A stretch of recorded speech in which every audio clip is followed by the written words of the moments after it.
Hi, it's Tony Marino, host of the super popular NEWSMAX Daily Podcast, a rundown of the day's top headlines and top highlights of NEWSMAX shows and interviews you may have missed, plus some sports, stock markets, and even some yucks, all packed into about 20 minutes. Search for the NEWSMAX Daily with me, Tony Marino, on your favorite podcast platform, and check out our entire lineup of great podcasts, including Greg Kelly, Rob Carson, and Jerry Callahan at newsmax.com/listen.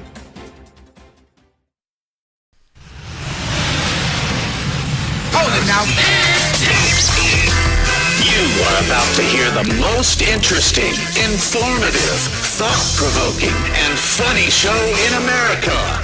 On air and on the World Wide Web. This is the Rob Carson Show. Over the past 4 years, agents visited 1,200 homes, businesses, conducted more than 1,000 interviews, reviewed about 39,000 video files, Harris. They also went through more than 600 or so tips relating to this investigation. We reported just a little while ago, the man that is in custody, his name is Brian Cole Jr., in his early 30s from Woodbridge, Virginia. That's where what we're being told, court-authorized activity is taking place right now, I should say. He was picked up earlier this morning, taken into custody, in federal custody right now. We're expecting to hear from Attorney General Bondi, FBI Director Kash Patel, and U.S. Attorney Jeanine Pirro at some point later today. And I will note that the FBI did have a reward of $500,000, a $500,000 reward for information leading to the arrest and conviction of the person behind this. All right, so there you go. That is the Brian Cole is the guy who they have in custody, being the pipe bomber, not the woman that Glenn Beck was convinced because of her body language was the pipe bomber, who's a Capitol Police officer. That's what we know this morning. Brian Cole is the guy's name, I guess. He's living in Woodbridge, Virginia. A very nice house, by the way. It's one of these houses that probably about $1.50, maybe $2 as far as millions of dollars. That's how expensive those houses are in Woodbridge, Virginia. So I don't know what he does for a living, if, in fact, he's the pipe bomber, whatever. Here is John Solomon talking with Steve on Steve Bannon's War Room this morning. Zeroing in on a gentleman whom they arrested this morning in Northern Virginia. And the way this case was cracked was about a month or 6 weeks ago. Bongino, who was the lead on it, and Patel decided to take the old agents off the case and put a new team on it. Now, there was a little resistance, as there always is in the FBI. Yeah, I wonder why the FBI gave Bongino and Patel a terrible review the other day. Any form of change. But the new team came in. They applied some new ideas, some new technologies, and some of the evidence that was sitting right in front of them. And pulled their heads out of their butts. Them with fresh eyes was followed, and it was able to be led to this gentleman who they arrested a little bit ago. We don't know much about. 5 years they've been working on this friggin' case, and the FBI did nothing until Bongino and Patel took over. His ideology or his intentions or his motives yet. And one of the things that FBI officials stressed with me this morning is that this is really the beginning. The arrest is the beginning of trying to understand how this operation was conducted, who's behind it, whether there are more conspirators or whether this is a lone wolf. Still all of that to be determined, but a really extraordinary effort. Almost 5 years later, with a fresh set of eyes and a different approach, the FBI that couldn't solve the case for 4.5 years solves it. Very much like the way the Charlie Kirk investigation occurred in the first few hours. There were a lot of FBI agents in old guard that didn't want to put the suspect's photo out, but Kash Patel and Bongino insisted. Because the old guard FBI were completely corrupt, you see, and they need to gut the damned agency. That was going to be key to getting the father to flip, and they put the photo out, the father flips, and of course you get that arrest as we see. What you're seeing is a different mentality in the FBI. And they actually want to do something. Plays out in two different ways. First, you see successes that we haven't seen in a while. Lots of arrests, cases solved that had not been solved. It's called doing something. That's what the Trump administration is doing. For a long time, other cases which could have gone on for months being solved in 33 hours, like Charlie Kirk's assassin. The second part is it results in a lot of whining from FBI people who think they know what's better. And you see that even in the Miranda Devine story earlier this week. You've got these grousers and grouchers because the truth of the matter is Donald Trump ordered Patel and Bongino to break glass at the FBI. They broke glass. Yeah. And now the FBI is doing things differently. They're succeeding But there are people who want to focus on the whining and crying, not actually the success of what the FBI has been doing. The way they solved this case was fresh thinking. There you go, fresh thinking.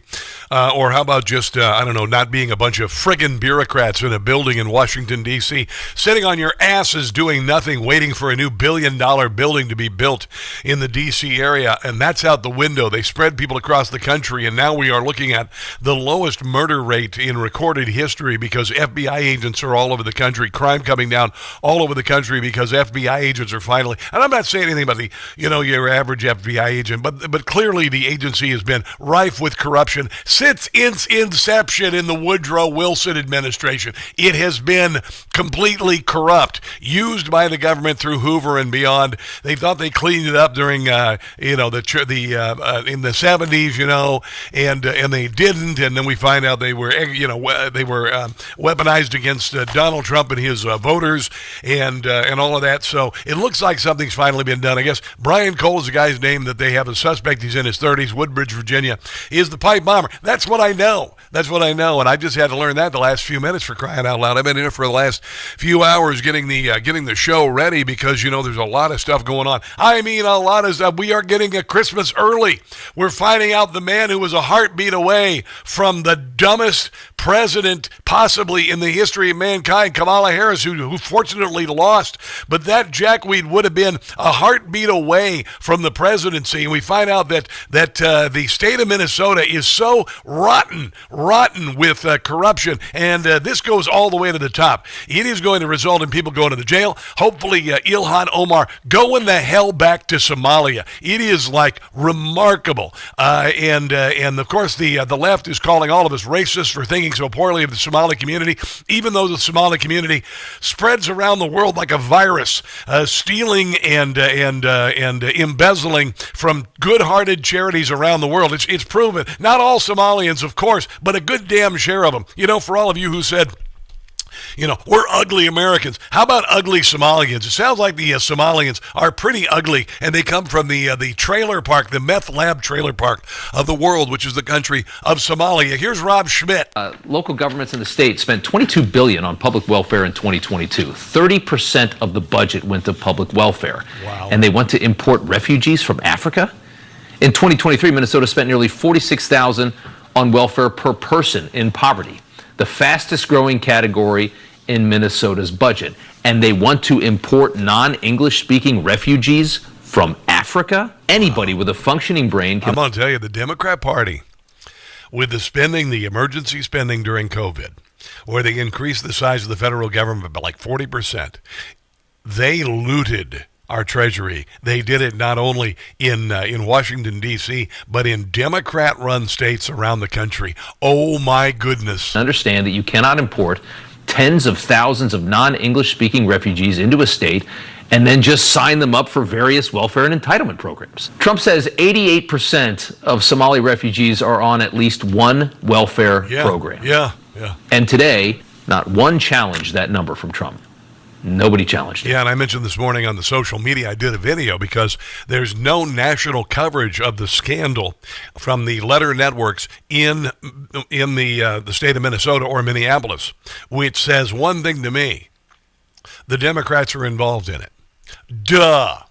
That's why they ignored it. It is a massive scandal to the tune of billions of dollars. And the national media, ABC, CBS, NBC, PBS, NPR, none of them are covering it, which means the Democrats are knee deep in it.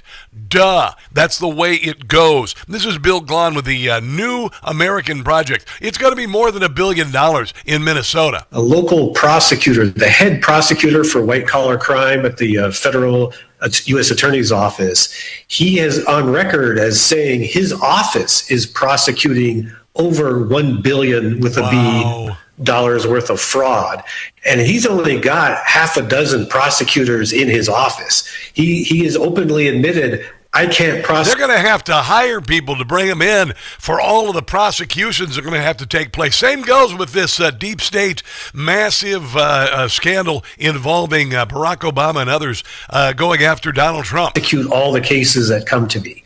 So when he puts a dollar amount together, he thinks the total is over $2 billion. What? Again, plural, more than $2 billion. Oh, no, it could be bigger than that. Fraud. And you've seen other numbers thrown around, $6 billion, $8 billion. What, 6 or 8 billion?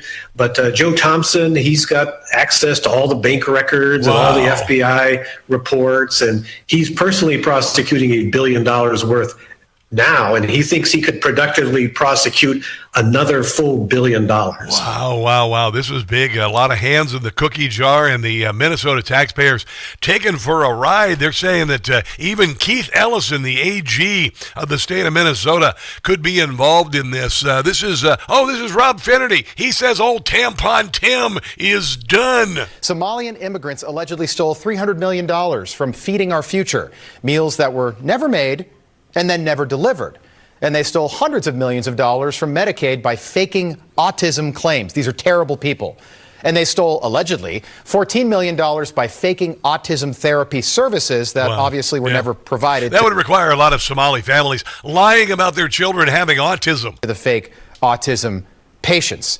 And they stole, and this number goes up by the day, at least $300 million from local housing services. Yeah. The list goes on. The abuse shocking. Dozens of charitable scams. All while the governor, a man who thinks that little boys need tampons. And of course they freaking knew it. Look the other way. Yeah, Tim Walz said that boys need tampons. Tim Walz. But not anymore. The tampon is going to go down. The most ironic thing is that he's going to be brought down by the same people who he brought to Minnesota to vote for him. Come on, baby. Information. Truth. NEWSMAX. There you go. That's NEWSMAX doing a great job on the story, and we've got much more coming up on this. I mean, this is gigantic, and it spreads to other states, by the way, including Maine. Carl Higbee did a great report on Maine yesterday, and the Maine governor, she's in it, and Democrat states covering up SNAP fraud. They're covering it up. There is a massive $1 trillion possibly amount of fraud in this country, perpetrated mostly by Democrat states, and of course the heart of it all, Minnesota. We've got all of this coming up. Pipe bomber, a suspect has been arrested, and so much more. I can't even begin to start. It's going to be it's like Christmas early. Let's take a break and come back. This is the Rob Carson Show.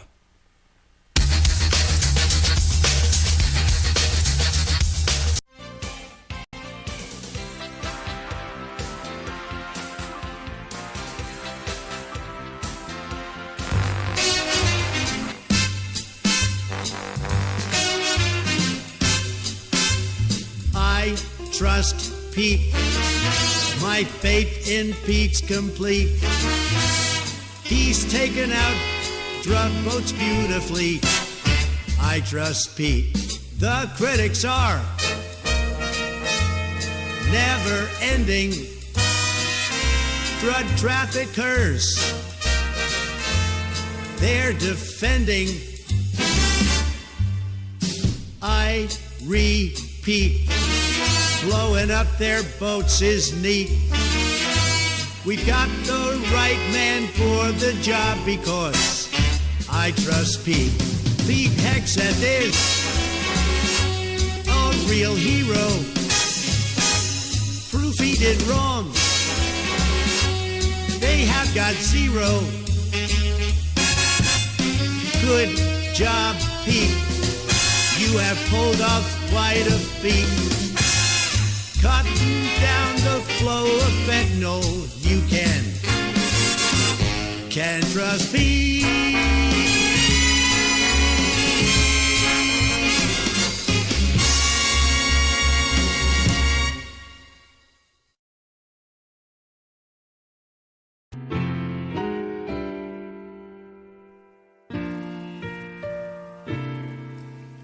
I've got a crush on you, Mom Dolly. You're a communist, just like me. Private business, we oppose it. A takeover, we will propose it. Seize your house, take your car, Zoran Mamdani is our new star. The world will pardon my mush, but I have got a crush, Mamdani, on you.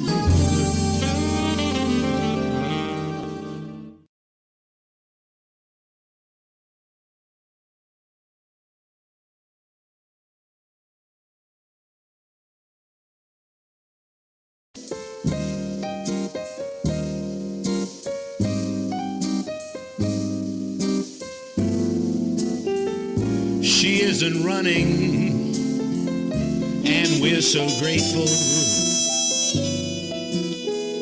That woman was oh so hateful. She's a national disgrace. That's Nancy with a Botox face. Her star was rapidly fading. She's as corrupt as can be. She made millions from insider trading. Where is the SEC? Nancy Pelosi was a lousy speaker.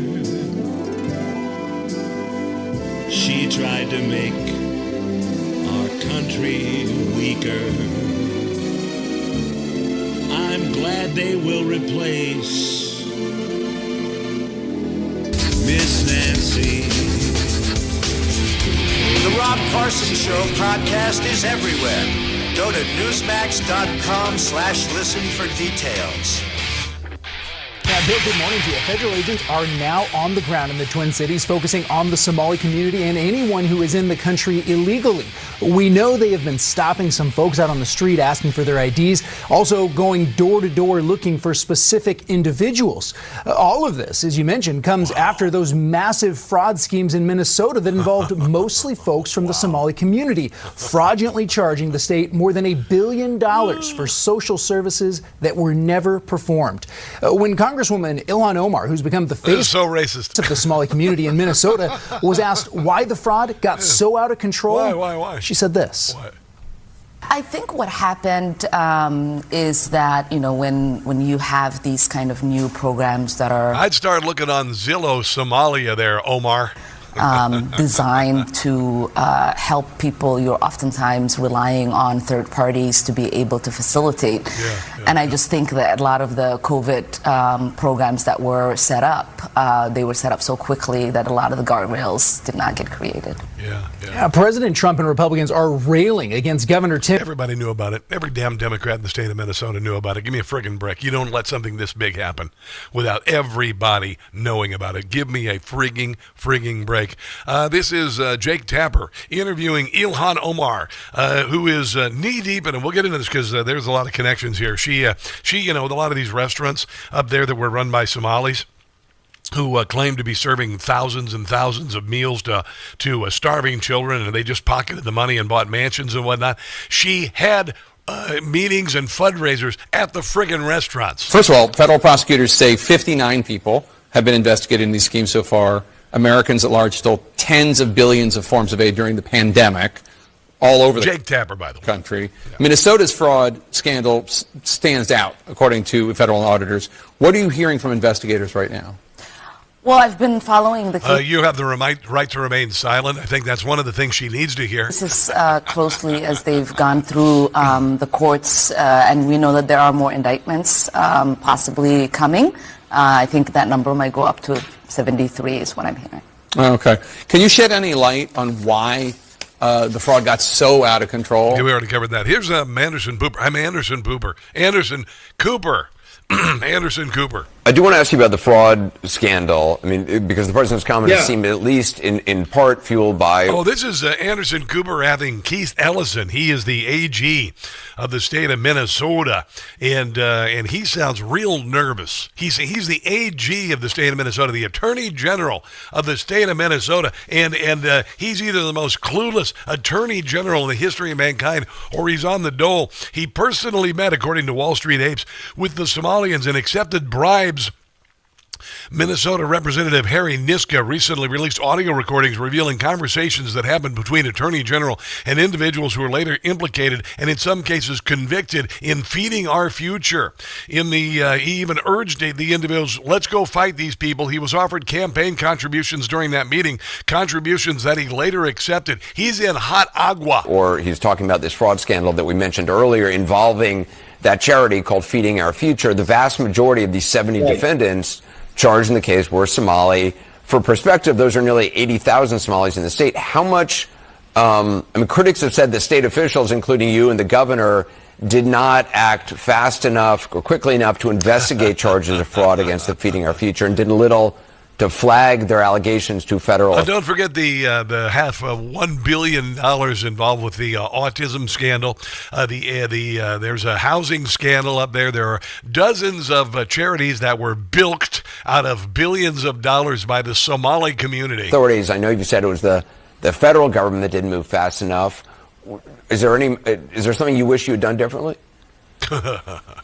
No, we, first of all, the Department of Education denied claims when questionable claims were made about these meals. My office went to court, explained that to the court. A judge actually found the department in contempt for denying claims.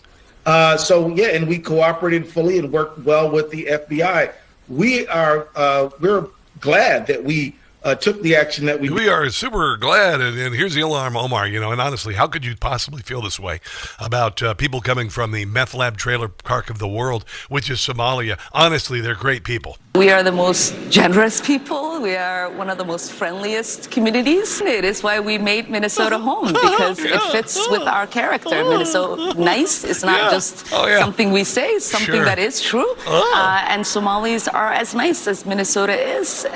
We are, like I said, very resilient. We're very hardworking. And we are very patriotic. Yeah, when you wave your Somali flag in front of the podium as a mayoral candidate.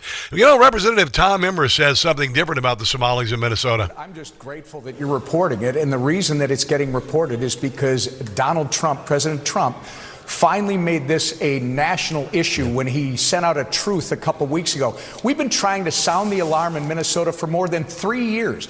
Everybody's focused right now on... Why'd Tim Walz not get that? I wonder what the hell's going on. $1 billion plus in fraud that has been stolen from Minnesota taxpayers, and a lot of it allegedly has been sent to Al-Shabaab back in Somalia, a terrorist group. But you know what we're not talking... that's just mom and dad back in Somalia. Talking about today? Do you realize that, it's not that all Somalis are committing crimes. Yeah, of course. But 80% of the crimes being committed in the Twin Cities in Minnesota are being committed by Somalis. Well, hold on. They're wonderful people sending money back to mom and dad in Somalia. It's not that all Somalis are committing crimes, but 80% of the crimes being committed in the Twin Cities in Minnesota are being committed by Somalis. What? And by the way, the FBI has been investigating Somali gangs in the Twin Cities now for months. I am grateful that President Trump has raised this to a national issue. This is it's kind of like a small version of what Joe Biden and Kamala Harris were doing at our southern border for the last 4 years. Yeah. Tim Walz is as corrupt as and incompetent as the day is long. You got $1 billion of fraud. Yeah, you got the largest fraud case pandemic fraud case in the country. Yes, and the AG of Minnesota, the mayor of Minneapolis, and Tim Walz, the guy who let Minneapolis burn in the summer of 2020, had no clue that billions and billions of dollars were being taken as the claims of autism went from the $2 million a year to $400 million a year. Had no clue, or did they? Of course they did. Of course they did. Dear God. Let's take a break and come back. This, my friends, is the Rob Carson Show.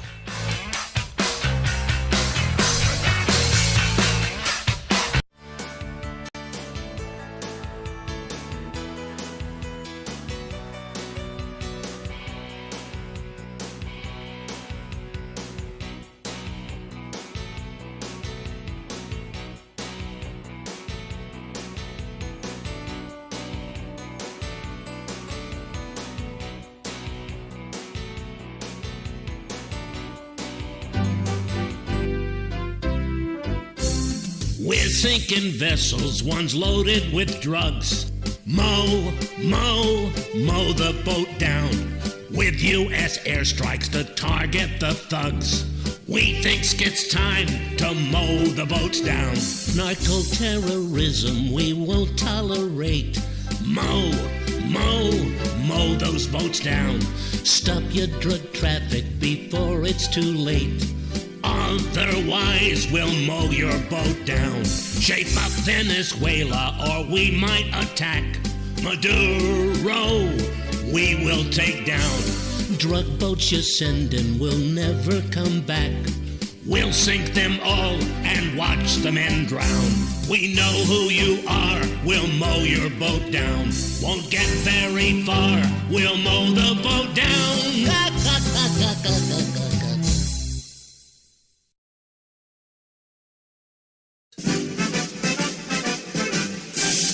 71%, that's what Kimmel's lost since they put him back on the air.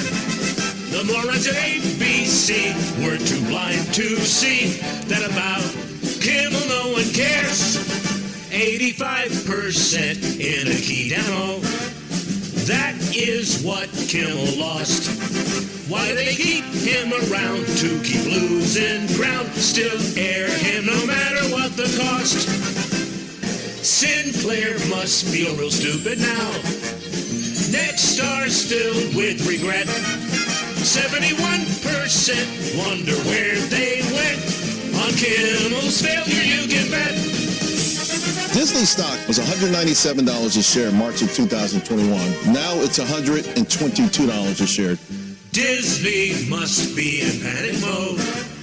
They'd pull this show if they could.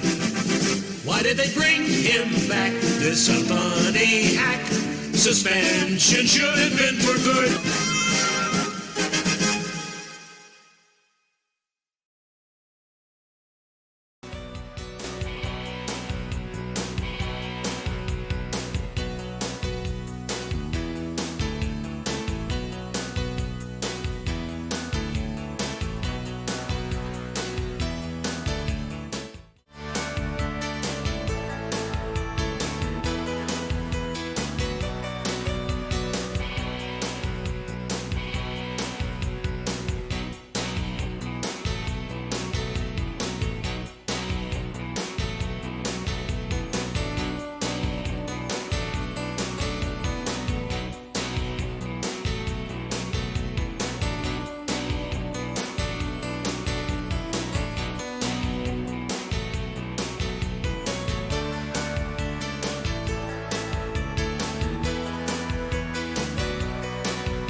Of crossing the line for participating in a video reminding troops that they can refuse to follow illegal order. To WCBM wherever you go, at home, at work, in the car, or at the gym. Take WCBM on vacation or on a walk. And don't miss a minute of your favorite shows live or on demand. Listen on AM 680, 99.9 FM in Harford County, WCBM.com, and the WCBM mobile app. Or tell Alexa, Siri, or Google to play WCBM. Make the right choice. Talk Radio 680 WCBM and 99.9 FM in Harford County. Individuals who were later implicated and in some cases convicted in the Feeding Our Future scandal.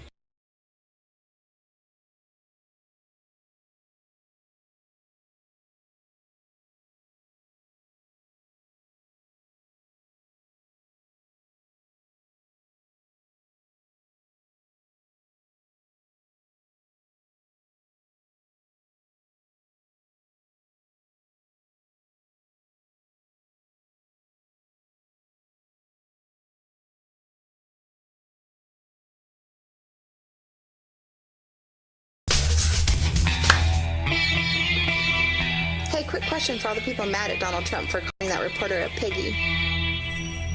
Would you prefer to be called her Hitler, racist, rapist, pedo, dictator, fascist.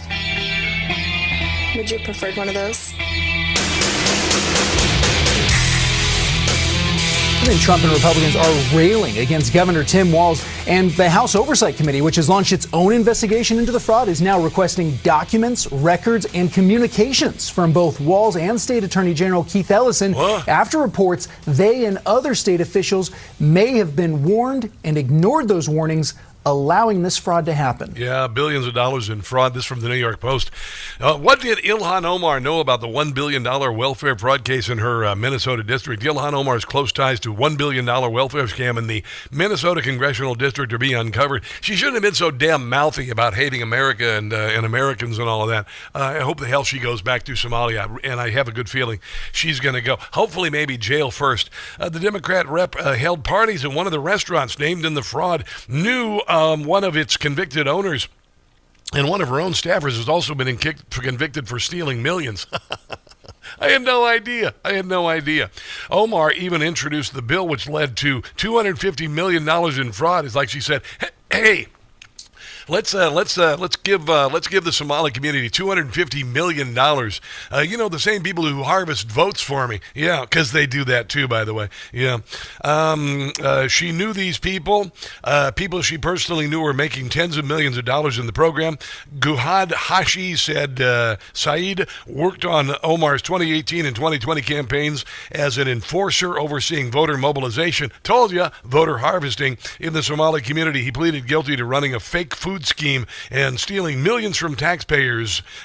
She also she had been inside the facility on numerous occasions. Couldn't put two and two together. Seriously? Sure. Either she's terminally naive or knew and didn't care, or maybe benefited from it. Yeah, a policy fellow with the Minnesota-based Center for American Experiment said to the Post around $250 million was handed out by the Minnesota government to provide meals to school children during the pandemic. Like they needed all of a sudden the pandemic, you need meals.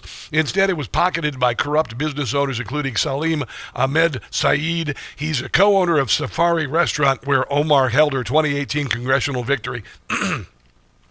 Saeed was found guilty in August of stealing $12 million for serving 3.9 million phantom meals during the COVID-19 pandemic. All you need to do is look at the damn restaurant, how big the restaurant is, and say, hey, I don't think that a place that has a parking lot that holds 4 and counter space that holds 10 is going to serve 3.9 million freaking meals. He blew much of the money on a $2 million Minneapolis mansion and a $9,000 a month shopping habit at Nordstrom. Saeed ran a fake food site called Advanced Youth Athletic Development, where he falsely claimed to have served 5,000 meals a day. He pocketed $3.2 million from the food scam. Omar has not been directly linked to the scandal, according to prosecutorial documents. Her office did not respond to requests for comment from the New York Post. Yeah. Money for most of the money in Minneapolis was funneled through the now defunct Feeding Our Future. It allowed both nonprofits and for-profit businesses to be reimbursed with taxpayer money for feeding kids by dramatically loosening oversight, waiving site inspections. Wow. And allowing bulk take-home food with almost no verification. Everybody freaking knew about it. Everybody freaking knew about it. The congressman told Minneapolis Care TV, by the way, the alleged fraud scheme orchestrated by Feeding Our Future is reprehensible. Using the guise of feeding children to funnel millions of dollars toward extravagant expenses is abhorrent. Anyone who participated in the scheme must be held accountable. Well, I have a funny feeling it goes all the way to the top, Here's this Minneapolis city councilman, and because, Donald Trump is holding people accountable, he's a racist. I don't know if you knew this. Absolute racist. He is a anti-Semite, not an anti-Semite. He's a racist. He's a xenophobe. He's all of this stuff. And this is a councilman, Osman Nazi, his last name is Osman, comparing Donald Trump to Nazi Germany. Growth in this state, they have contributed a lot to the state of Minnesota and the city of Minneapolis. Jamal Osman is the guy's name, not related to the Osmonds of the TV show and all that. And yes, folks have done horrible things, and people have committed crimes, but we should not be pointing. Now listen how he pivots to racism, which means that we're over the target.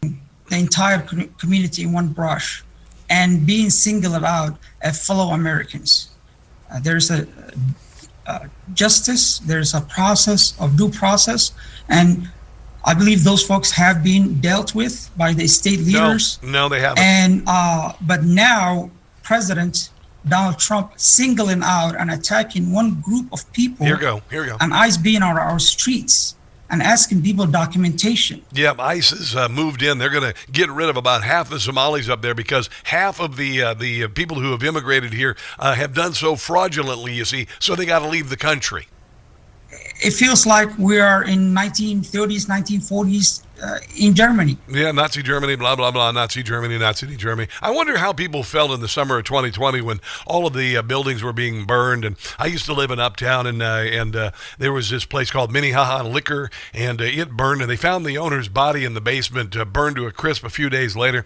A good share of the businesses there still out of business in Minneapolis because of the summer 2020. Oh, and here's a little story about Minneapolis City Councilman Jamal Osman, who you just heard of. In the video, Osman tells the room how he arranged a call with the MDE commissioner about their attempts to stop new meal sites. But I'm one of those people that push back and call it what it is, which is racist tactics. I told her this money is actually from... Oh, it gets really good. Just don't pay attention. From the federal. Your job is to distribute fairly to the communities that deserve. At the time he delivered this speech, Osman's wife, Ilhan Omar, was in the middle of claiming to run a meal site of her own. Yeah. In this small office in downtown Minneapolis that the Minnesota Attorney General in this civil complaint calls a fraudulent shell company.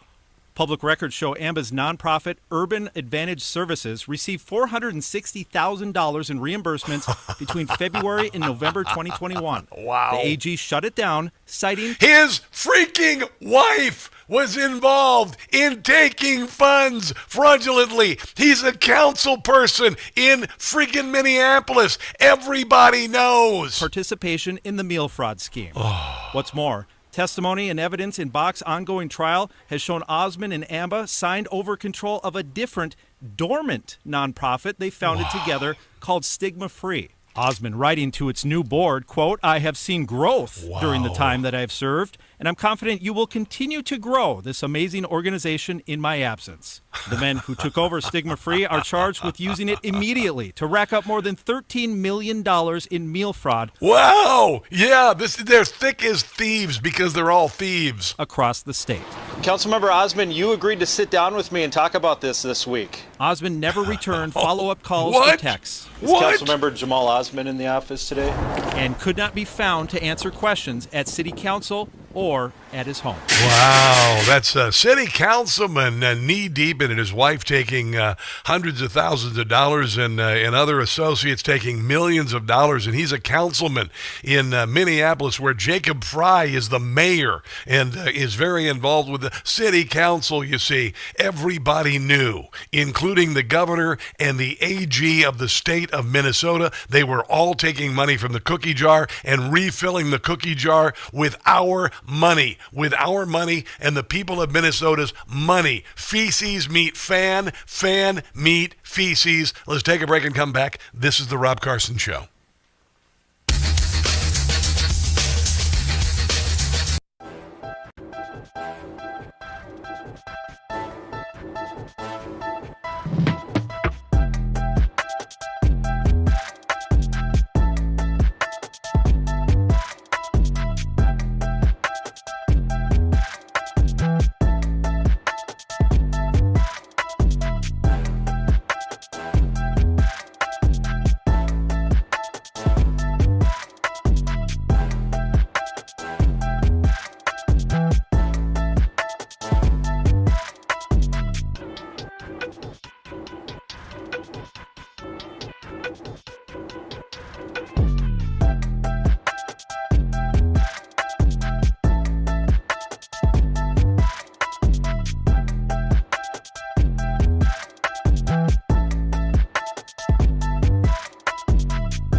Christmas is coming early. Fraud is being exposed. Yeah. Here's the president on Ilhan Omar. They have a representative, Ilhan Omar, who they say married her brother. It's a fraud. She tries to deny it now, but you can't really deny it because, it just happened. She shouldn't be allowed to be a congresswoman, and I'm sure people are looking at that. And she should be thrown the hell out of our country. Yes. And most of those people, they have destroyed Minnesota, okay? Minnesota, you have an incompetent governor. You have a crooked governor. He's crooked as hell, but he's incompetent. Walz he should be ashamed. That beautiful land, that beautiful state. Yeah, I tell you what, the allegations and the actual fraud that has occurred in the state of Minnesota is completely staggering. This is a representative of the DHS talking about the many things that Ilhan Omar was involved in. Because of questions about federal tax fraud, federal immigration fraud, federal student loan fraud, and state violations of perjury, bigamy, kickbacks, and acts of campaign fraud abuse in Boston, Washington, New York, Chicago, and Florida. There are also violations of state ethics or of the Minnesota House ethics rules regarding colleges for speeches she gave while she was in partial control of their budgets as a member of the House Higher Education Finance Committee. Really? In both 2017 and 2018. She was found guilty of the violations by the Minnesota Campaign Finance Board 3 weeks ago in order to return those funds on June 6th. Ms. Omar appears to be a serial career criminal and should not have access to our nation's highest secrets and intelligence. Nope. That is why I'm calling on our Congresswoman Angie Craig to protect both our national security and our respect of the rule of law.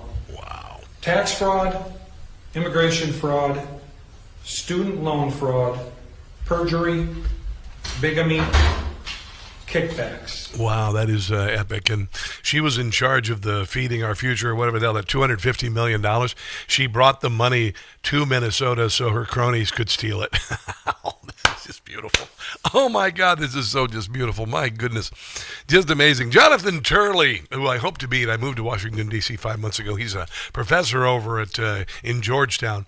Talking about Tim Roots. The amount of funding increased by 3,000%. I mean, these people were virtually taking the furniture out of the governor's mansion. Wow. And the most that Walz can say is that, well, we're a prosperous and generous state. Well, that's not going to cut it. This is not your money. No. And anyone who looks at those numbers, and this point was made by the Washington Post, could not help but say, wow, there is an amazing amount of fraud occurring in my state. We have to be able to hold people like Walz to account.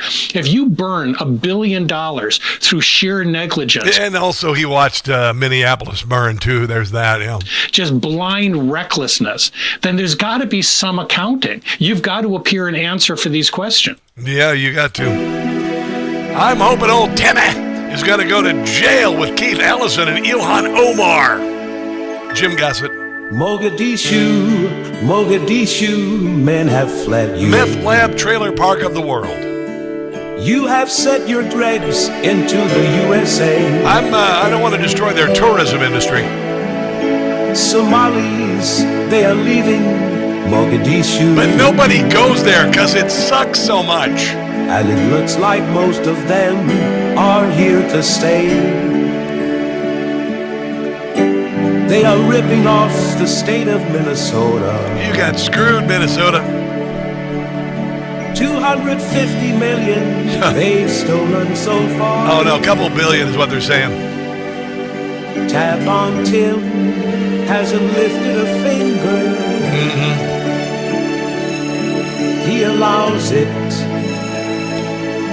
disavows it. Ilhan Omar, you know she's behind it. When it comes to fraud, she's Mogadishu's star. If you get a chance to help out Jim Gossett, go to patreon.com. Jim Gossett Comedy, patreon.com, Jim Gossett Comedy. Give him $10 a month. He'll send you comedy every single day, and everything that he just said is racist. It's part of a white nationalist agenda. The idea is to make America white again. There's a belief that social cohesion isn't possible if you have immigration from all of these different groups. Why are we stomaching or tolerating this from the President of the United States? You idiot. We've been allowing people to come in this country for centuries now, all different colors, shapes, and sizes. People from Africa, people from Russia, people from Afghanistan, although Joe Biden allowed a lot of Afghanis unvetted to come in, including Taliban members. But you see, we're a great American melting pot. This is nothing new. So we're not suddenly racist just because we allowed a bunch of Somalis in to steal a bunch of crap.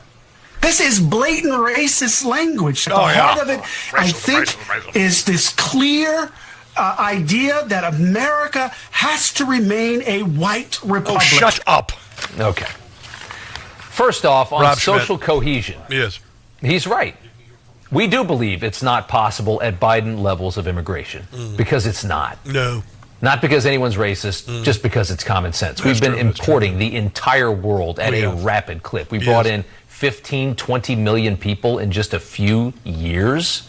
Nobody thinks that's sustainable. Yeah, so not only were they stuffing a Trojan horse with the enemies of our country, bringing them across the southern border, loading them up with largesse. I mean, that was obvious and seen. They were robbing us blind as they were destroying the country. Oh, what the Democrat Party has done to our country. And dear God in heaven, I pray that they are going to be held accountable with their freedom and their removal from the country. Let's take a break and come back. This is the Rob Carson Show.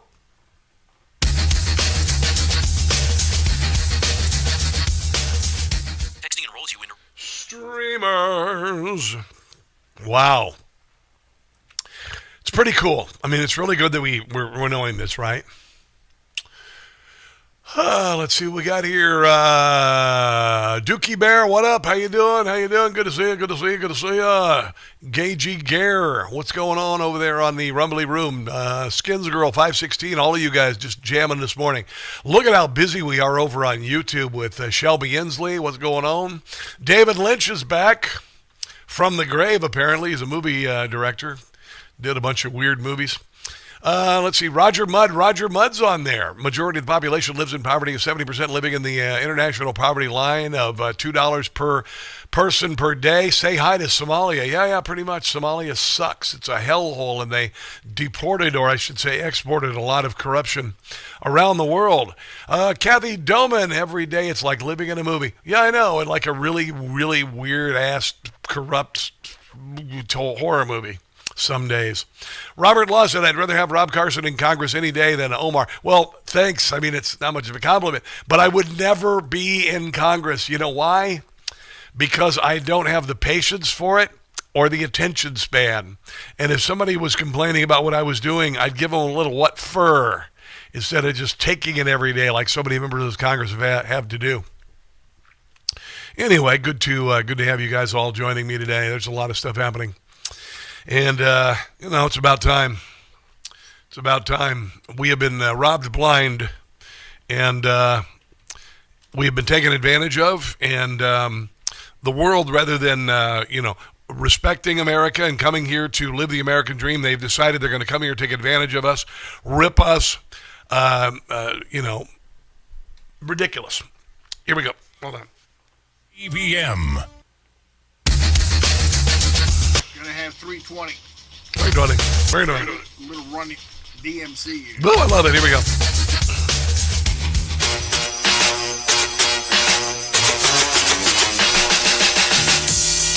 Run DMC, Christmas in Hollis. One of my favorite Christmas songs of all time. You know it's from Die Hard. Turn it up. I love it. By the way, the price of gold is at $4,235 right now, $4,235. So it's back up dramatically. And right now, Birch Gold wants you to have silver and gold. So when you invest $5,000 in gold from Birch Gold, they're going to throw in a free ounce of silver. Silver is up 60% too this year, by the way. Silver is up dramatically. Those little silver coins that used to be just kind of a dime a dozen, not so much anymore, kids. Not so much anymore. And you can give the kids one of those silver coins when you invest in Birch Gold, when you're transferring that IRA or 401k into a tax-sheltered IRA in physical gold. What a great way to teach them about investing smartly. Huh? Right? Yeah. Text Rob to 989898 to pledge your, to get information, I should say. Get some information on eligibility for gold and what gold has to offer you. You can get information, just information, no obligation, by just texting my name, Rob, to 989898. But you got to do this before the 22nd of this month. Otherwise, free silver disappears. So it's only going to the 22nd. So text my name, Rob, to Birch Gold 989898. You ever notice that there's absolute silence on billions of dollars of fraud in Minnesota from the mainstream media, which means one thing. They know that the Democrats did it. A survey by the right-leaning Media Research Center shows that over the past week, broadcast network Nightly News almost completely ignored this massive fraud story. ABC and CBS didn't cover it at all, not even a second. Wow. NBC spent less than 60 seconds on it. Now, I know you're not shocked by this, but I thought Democrats cared about COVID money and helping people out. Like, you would think that the mass part of this fraud, they would care about. Here's Jason Chaffetz. That's the part of the story that I don't understand from the media and from the Democrats. They believe, you hear Zohran Mamdani and others talk about, hey, we need more government, more resources because there's no problem in your life, small or big. Need more money to steal. That government can't solve. But when you steal the money from government, guess what? The recipients of those who actually need it, they're the ones that are harmed the most. And that's part of the story they never, ever tell because they want to perpetuate this myth that big government, more government is infallible. Yeah, because it gives them more to steal. And Democrat states across the country are doing it. Carl Higbee did a great report last night in the state of Maine. There's a guy up there who was in office who was running to be a warlord in Somalia using charitable money for his campaign. He lost. He must have super sucked. But anyway, that's all coming up. Hour number 2 of the Rob Carson Show. Don't go anywhere.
about to hear the most interesting, informative, thought-provoking, and funny show in America. On air and on the World Wide Web. This is the Rob Carson Show. This is the Rob Carson Show. Man, we got a lot of balls in the air. We do. We got a lot of balls in the air today, man. I'm going to tell you. No, don't go there. I know you want to. And normally I would, but I'm not going to. A lot of balls in the air today. Lots of fraud in Minnesota and lots of fraud in the state of Maine. And there's a reason why all these illegals were allowed to come across the border when Joe Biden was the president, because they loaded up with free stuff. And a lot of them decided to take advantage of the largesse associated with COVID and steal it. And this is going to result in the end of Tim Volz's career. We'll see, hopefully, Ilhan Omar certainly may be prosecuted and removed from the country. Keith Ellison removed as the AG of the state of Minnesota and, excuse me, and prosecuted. These are kind of wishful things, but I have a feeling they're going to happen because a whole lot of crap went down. We're going to get to all of that as the show progresses. Also, FBI arrests a pipe bomber suspect, Brian Cole Jr., 30, of Woodbridge, Virginia. I guess he was 25 when he did this. This, according to MS Now. Authorities say the suspect placed viable explosive devices outside the RNC and DNC offices. It took 5 years to get here, and it took Dan Bongino and Kash Patel to get her. Apparently, he's an anarchist. He's down with the old, anarchy movement, which presumably is, it's a left-leaning thing. But we will see where this goes, who he's connected to, because I have a funny feeling he's connected to somebody. I think he's connected to somebody. I have a bit of good news. I know, like I said, we got a lot of balls in the air. But let's do some good news. We love to win. Winning, so much winning. It's lots of winning. Lots of winning. It's oh so good. Oh, this is going to surprise a lot of Democrats who said that, everything's terrible and awful and, whatever. New unemployment claims were filed by the fewest number of Americans in 3 years. What? Yeah. Far fewer than economists had been expecting, because, when the economists expect something, they always expect something worse of Republicans, and all this, it always ends up being wrong. And then they also expect the best from Democrats, and they're also proven wrong. So there you go. 191 initial claims for unemployment benefits in the week. That included Thanksgiving. The Labor Department said Thursday. Economists had predicted 225,000. The prior worked claims were revised up to 218. So there you go. More people are going back to work. More people are going back to work. Yesterday in the White House, Donald Trump, he got rid of the CAFE standards. I don't know what you know what this is, but CAFE standards are when you lower the gas efficiency of a vehicle. So Democrats always want to, they have unrealistic ideas of what is possible with a gas engine. They want 100 miles a gallon in the gas engine. Not going to happen. And what they do is they just say, make it so. And then, of course, the auto manufacturers have got to try to figure out what the hell to do. Now, let me tell you, because I sold cars. How they've been able to do it is they create these crappy little cars, and then they plug in hybrids. And I'm not saying they're all crappy, but a lot of them are. And then on the opposite end, they were able to make trucks like Tundras and trucks like F-350s and whatnot, because they got to make super high efficiency cars over here. That all the expense and stuff, they got to go through that, so they can allow a few of the bigger vehicles to be made. Well, Donald Trump is saying, really, that's kind of stupid, because they're clean burning vehicles, and the number of miles that you go per gallon really doesn't mean anything at all. And so Donald Trump has gotten rid of the CAFE standards. Automakers were in the White House. They were jubilant because it's going to mean the price of vehicles coming down. Also, all of the stupid regulations on them coming down as well. Here's Donald Trump with the announcement. Today, my administration has taken historic action to lower costs for American consumers, protect American auto jobs, and make buying a car much more affordable. And one of the things when they make cars more fuel efficient is they have to make them lighter and much less safe. For countless American families, and also safer. We're officially. Why Democrats are, you can't have a big SUV, because if we're driving our smart car, we might get crushed and everything, and that's not fair. Terminating Joe Biden's ridiculously burdensome, horrible, CAFE standards that imposed expensive restrictions and all sorts of problems, all sorts of problems to automakers. And we're not only talking about here, we're talking about outside of our country, because nobody could do it. Nobody wanted to do it, and it was ridiculous, very expensive. It put tremendous upward pressure on car prices. It did. Yeah. Combined with the insane electric vehicle mandate. Yeah, that's true. Biden's burdensome regulations helped cause the price of cars to soar more than 25%. Oh, minimum. And in one case, they went up 18% in 1 year. Yeah, they did. Today, we're taking one more step to kill the... You know what cost of a used car now is? The average cost of a used car now is? You're thinking, $10,000? No, you can't get a used car worth it. Anything for $10,000. You know, you high? I mean, honestly, are you out of your mind? No, $27,000. It's the average price for a used car now. In case you wanted to know, that's about a $575 a month payment. I know this, yeah. $30,000 is a $600 payment. $40,000 is an $800 payment. $50,000 is a $1,000 payment per month. That's the way it works. I know this because I sold cars, you see. Here is the CEO for Ford, by the way. I have a Ford Bronco, and his name is Buck, and he's awesome, and he gets really sucky mileage. I mean, really, 15 miles a gallon, this truck. And with a U-Haul behind it, like 13 miles a gallon coming across the country. But fortunately, the price of gas where I live has come down about 70% to 70 cents since I moved here just 6 months ago. Today is a victory of common sense and affordability. We're very proud of Ford to be the number one auto producer in our country. And I like my Bronco, thank you. 80% of the vehicles we sell here we make in our country. Yeah, that's pretty good. And we never left. Unlike this is not an advertisement for Ford Motor Company, by the way. Of our competitors. We're the number one exporter, and we have the most auto factory workers. Pretty awesome. And this CAFE standard that is aligned with customer demand is the right move. Yeah, by the way, for you Democrats listening, it's not where you drive to have lunch. That has nothing to do with CAFE standards. For a lot of reasons. We were number 2 last year in EV sales. We were number 3 in hybrid, and we're the leading brand. We forgive you for the stupid F-150 Lightning, but you had no choice because Joe Biden made you make them. Combustion. We believe that people should... What a piece of crap that is. ...be able to make a choice, as you said, Mr. President. And we will invest more in affordable vehicles. What? This allows us to invest in affordable vehicles. You know, they're making V8s again. Stellantis is making Hemis once again in the United States. Oh, my God. I can almost hear them now. Those beautiful V8 Hemis, they're so spectacular. And listen, I have nothing against, fuel-efficient vehicles. I wish old Buck was a hybrid, to be quite honest. I do. I wish Buckaroo was a hybrid. I'd love to get about 20 miles a gallon. But, gas is getting so cheap, you almost want to buy a round for everybody at the pumps. Just like, oh, hell, it's what? Let's fill up his car, too. What the hell? Barkeep, let's fill them all up with the old 87 octane, shall we? But the key is we want to... Oh, this is, by the way, Howard Lutnick talking about the price of houses. Because, when Joe Biden was the president, the high price of cars went through the ceiling. Used cars went up about 50% because I witnessed it, and new cars went way up. And you know what the average car payment in the country is now? You want to guess what it is? About $770 a month. $770 a month.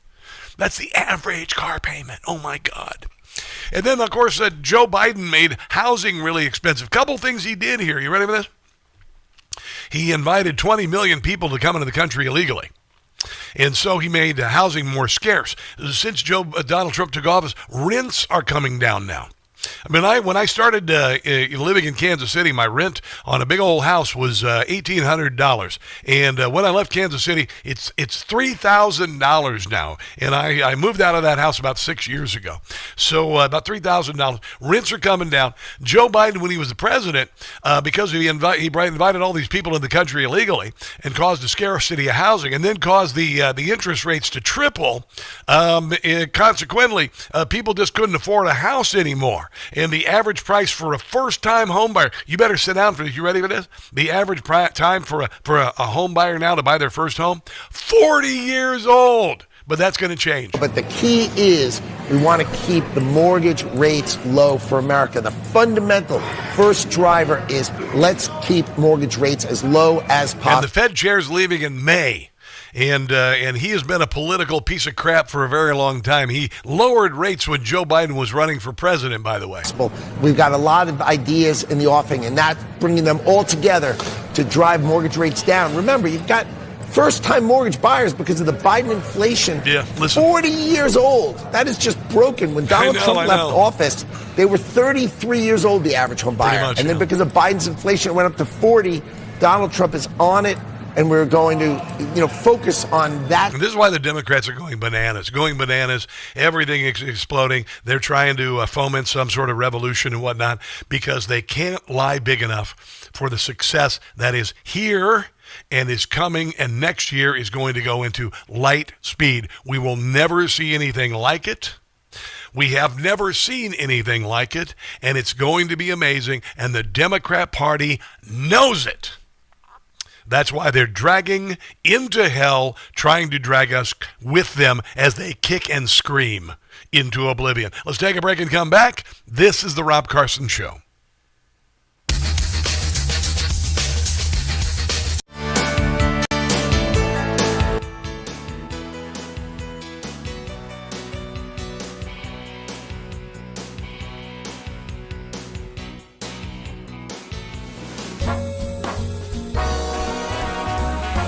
With talent on loan from God, and have my brain tied behind my back, to be fair. You were the sunshine of our life, Rush. That's why we'll miss you oh so much. I'm the mayor of Realville here. You cut down liberals like a knife, Rush. El Rushball. Forever you'll be number one. I am Rush Limbaugh, household name. America needed a hero in all four corners of the world. And then you came to our rescue. The Limbaugh Institute for Advanced Conservative Studies. Competition, you had zero. How could so much talent be inside of you? And don't doubt it. You were the sunshine of our life, Rush. That's why we listened every day. That's it. It's not much more complicated than that. You helped us get through all the strife, Rush. No one will ever take your place, because Rush was the sunshine.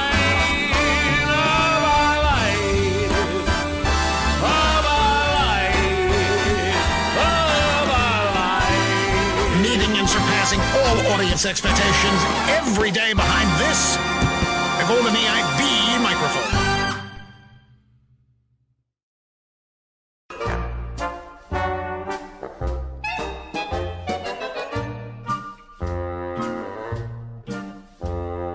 Trump and Elon, on each other's neck they have their heel on. Wish that they would make up. How I hate to see them break up. Try to understand it. So much confusion. Does this mean their partnership has come to a conclusion? Trump and Musk. They've been feuding from the dawn till dusk. Wish this could be mended. I'd hate to see, don't want to see. I'd hate to see their friendship ended.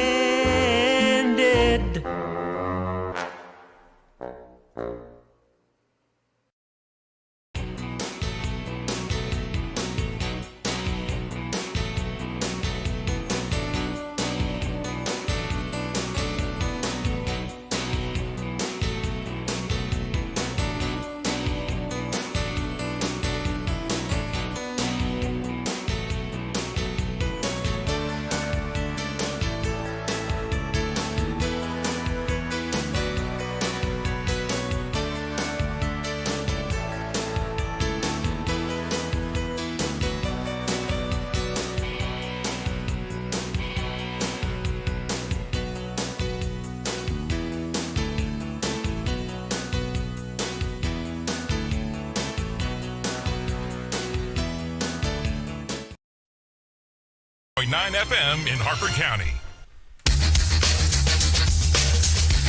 Have a rejoin. I'll bet you do.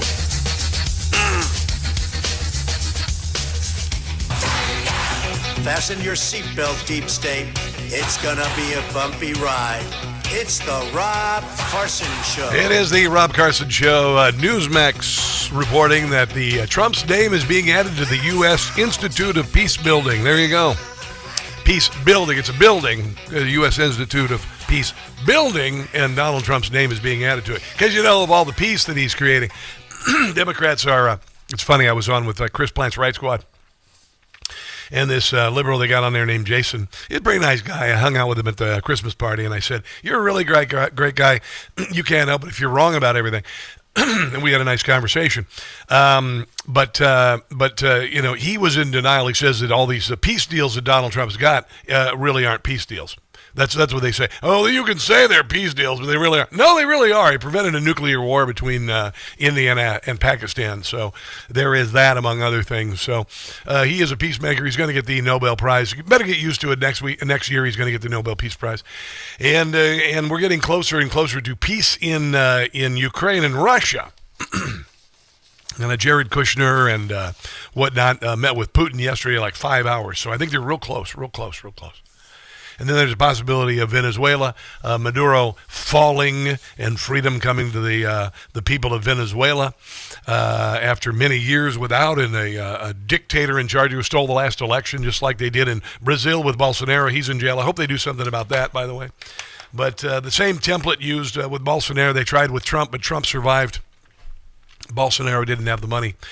Or the balls, I guess, to do it, but Donald Trump survived it. Same modus operandi, same people involved trying to take him down, or took him down. That they wanted to take down Donald Trump. Didn't work out so well, though. Before I share something very interesting, and you know, we were talking about how the Democrat Party, the next thing, is trying to say that killing some narco terrorists in a boat is war crime. Martha Raddatz of ABC proves that it wasn't a war crime in 1 second, and the argument is over. It's moot. It's nonsense. By the way, there are a lot of cybercrime happening. I get hit up all the time. A thing called phishing. Phishing is when they send something to you to tell you, like, you better update your payment information, or we're going to send you, and you're going to lower your credit score. And you go, oh my God, well, I better update my credit information. It'll send you to this page, and you'll fill in the credit card, and you give them that little number, the 3-digit number on the back, and your expiration date. And then you realize, holy crap, that I don't even have an account with those people. They just sound a lot like another one. And then you realize you've been had. WebRoot Total Protection stops that.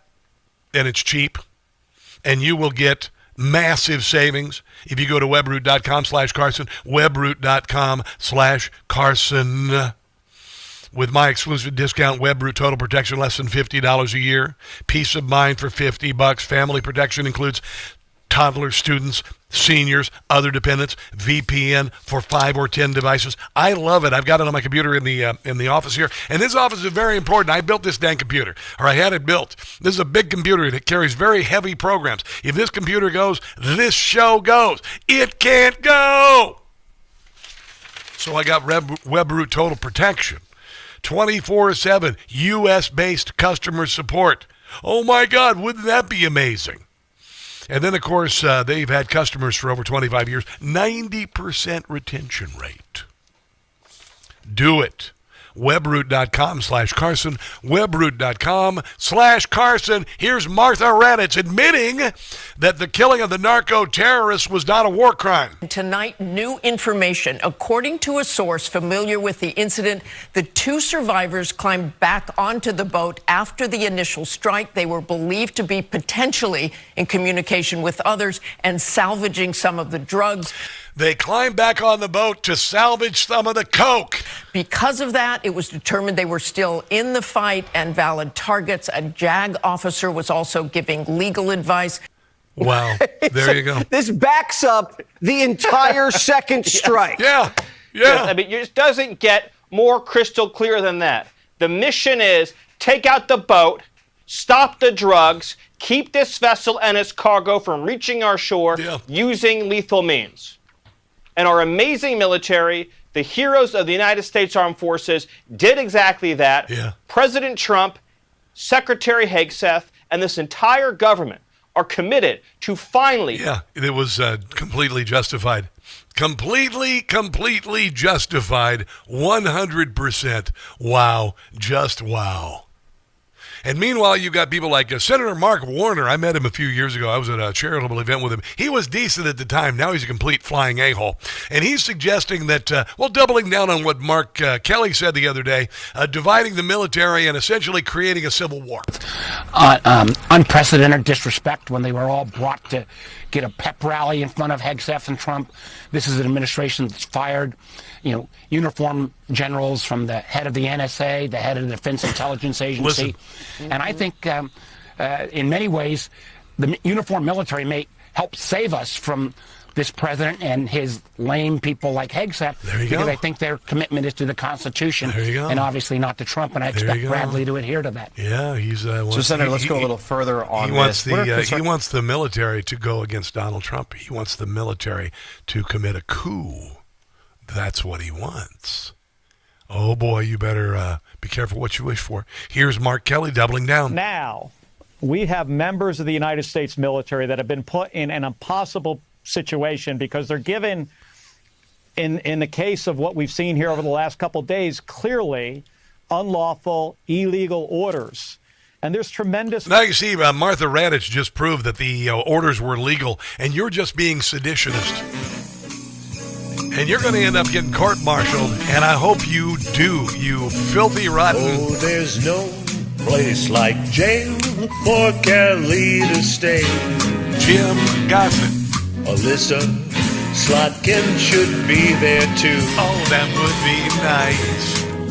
Their sentencing will be a happy day, 'cause they broke the law and they will get their due. I'm watching Jason Crow on CNN. He is looking scared, trying hard to dodge the FBI. I sure love Christmas. How about you guys? Miss Houlihan looked nervous. She was unprepared. I will be delighted when they're all indicted. Please, 'cause Santa. there's no place like jail for those six to stay. Or worse. In cells where all of them should be. Come on, yeah. A court-martial, it could come any day. Woo! Lock Mark Kelly up and throw away the key. Please, Santa, send them all to jail and court-martial them, please, because they're seditionists. And while you're at it, send Tim Walz to jail and Ilhan Omar back to the crap hole that is Somalia. How about that? Thanks, Santa. Can I get a candy cane now? Kaitlin Bennett, the founder of Liberty Hangout, joins us next on The Rob Carson Show. Don't go anywhere.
What do you think? Thanks. Okay, here we go.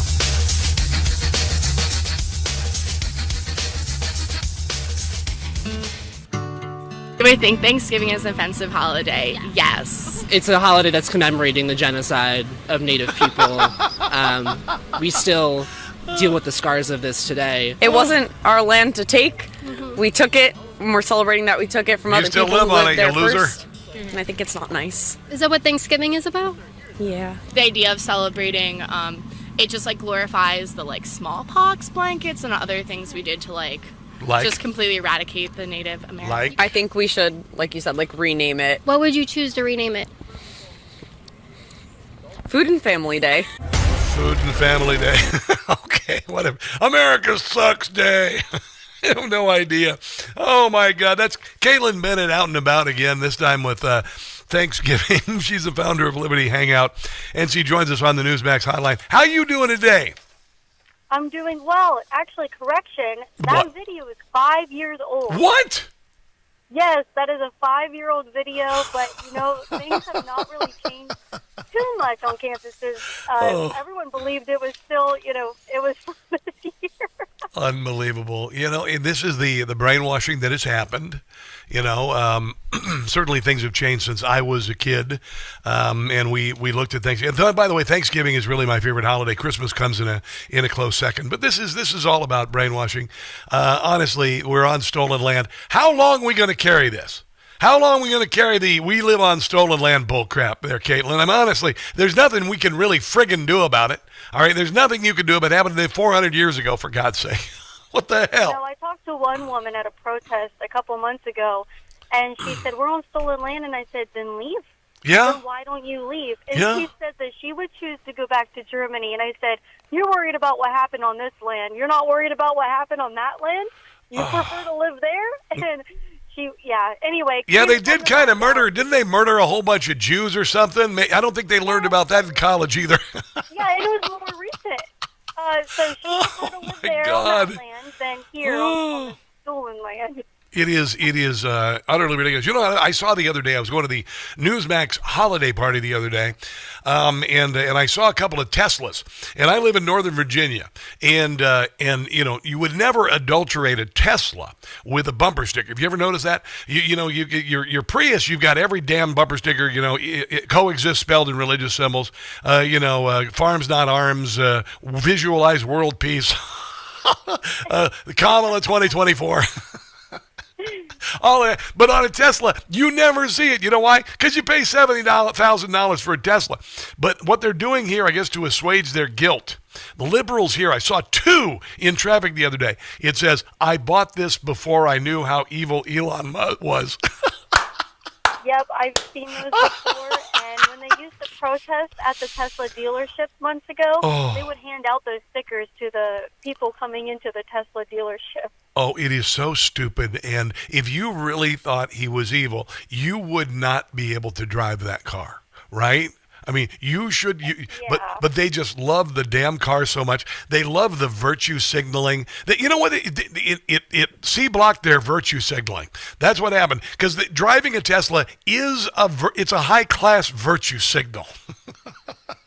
It is. It absolutely is. And the next thing the thing that they just did is they told everyone in their little groups to not buy anything over Thanksgiving and Black Friday and Cyber Monday, to tell these corporations they're sick of this regime, which I don't know what Amazon has to do with the Trump administration. But then the stats came out, more people bought things this year than ever before, so it didn't work. I do have you is this new video, "The Left Hates America, Changed My Mind"? Yes, one is new. Let's hear this. You love America so much, changed my mind. Yeah. So I hate it so much because I'm leftist. I'm a communist. Yeah. Well, change my mind. Yeah. Well, that's what my sign is. Well, thank you for proving my point, though. Yeah, I know. What do you think of President Trump? I think he's doing a great job. But anyway. Now I gotta go. Okay. Are you for real? Yeah. They always leave when you challenge them. He's letting Ukraine die. He's the biggest flaming liar you've ever had. What should we do about the people in the country illegally? Your mind changed because you like the feeling of being correct. They came up to us. Well, yeah. Like, I don't care. Then walk away. No, I can do what I want. Thank you. The left is telling me to stop doing this, to leave, and then they have crash outs because I have a different opinion than them. If you love this country, you would love the most basic, important right we have, which is free speech. And 100% right. They prove themselves wrong. And you know the amazing thing, Kaitlin, and every single time without fail, when you challenge them with even you know what it's, I always say they speak in bumper stickers, and their logic is as deep as a bumper sticker, isn't it? It absolutely is. When anyone, especially talking about the stolen land thing, I'm like, go more into that. They're like, I don't have time for this. Yes. Or, I've got things to do. Yes. It's like, really?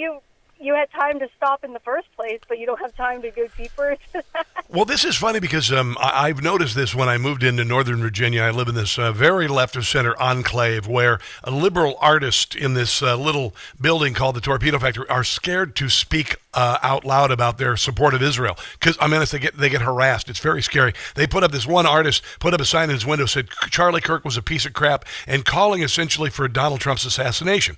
That's how weird it is here. And so I have decided that I'm not going to speak in hushed tones. And what I'm finding out remarkably is that if you just say that you object, or you just say, shut up, or you challenge them, they shrink away. They talk a big game, but they're like a chihuahua on the other side of the fence of a pit bull. When the gate is open, they roll over on their backs and show their bellies, don't they? Absolutely. I was on a campus on Tuesday. This girl was heckling me. I approached her and asked her to explain her position, and she literally ran away. And Yes. when I insisted that she back herself up, then she started talking about I was harassing her and stuff. And Of I'm course. Like, listen, just defend your ideas. If I'm so stupid, you can beat me in a dialogue, in a debate. Let's go. How many times do you get called a racist or some other pejorative like that? Well, every time I film, I usually hear maybe not calling me a racist, but definitely calling Trump and his supporters racist. Yes. Like at this point, no one cares about being called racist. No, exactly. And I said this years ago. I said sooner or later it is going to fall on deaf ears. And I literally said this for 30 years. Like, I know I'm showing my age, but I said it for 30 years. I said eventually it's going to fall on deaf ears, and it's beginning to fall on deaf ears. And if you noticed, if you've been following what's going on in Minneapolis and Minnesota, and I mean, my God, billions of dollars in fraud. Ilhan Omar had people in her office taking millions of dollars.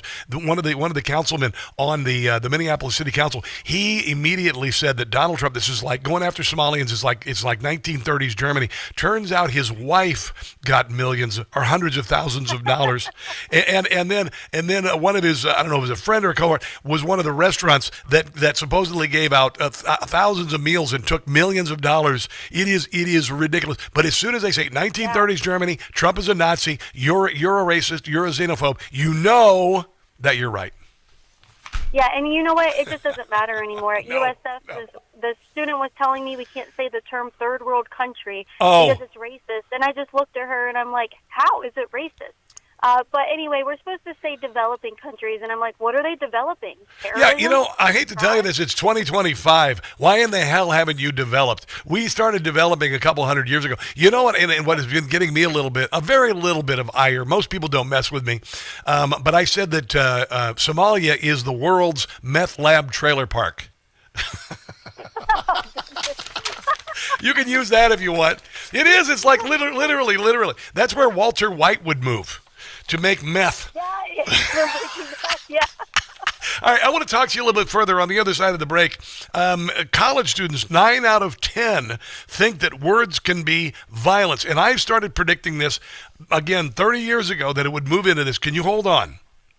Yes, absolutely. All right, so we got Kaitlin Bennett, founder of Liberty Hangout, on the phone. We'll rejoin this conversation after this. This is the Rob Carson Show.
Crank it up. See, I like all Christmas music. I like the standards. I like this. Because I am full of the Christmas spirit, among other things. Thank you very much. Kaitlin Bennett is the founder of Liberty Hangout. Have you already filmed any videos for Christmas confronting lefties on their beliefs about Christmas and probably how much it's a capitalist, awful holiday?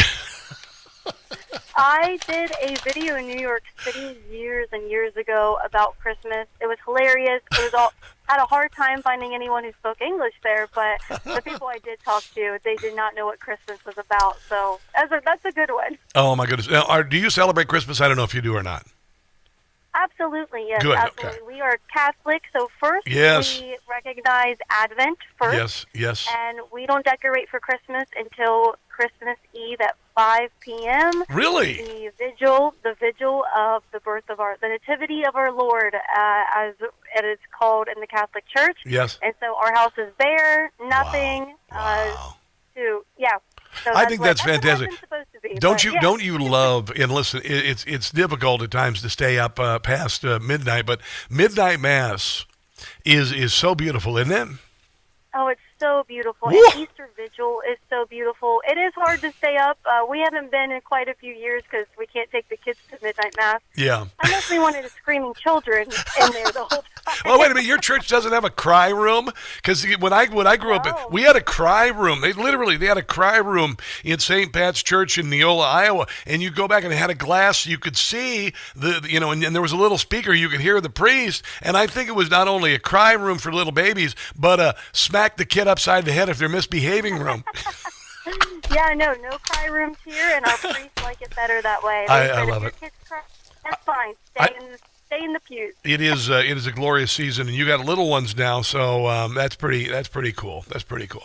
I want to move on to some other stuff because you are obviously a free speech advocate, and I've been talking forever about the creeping censorship on campus. I remember way back in like 1990, there's a little finishing school in Columbia, Missouri called Stevens College. It's where women used to get their MRS degree and then do equestrian studies.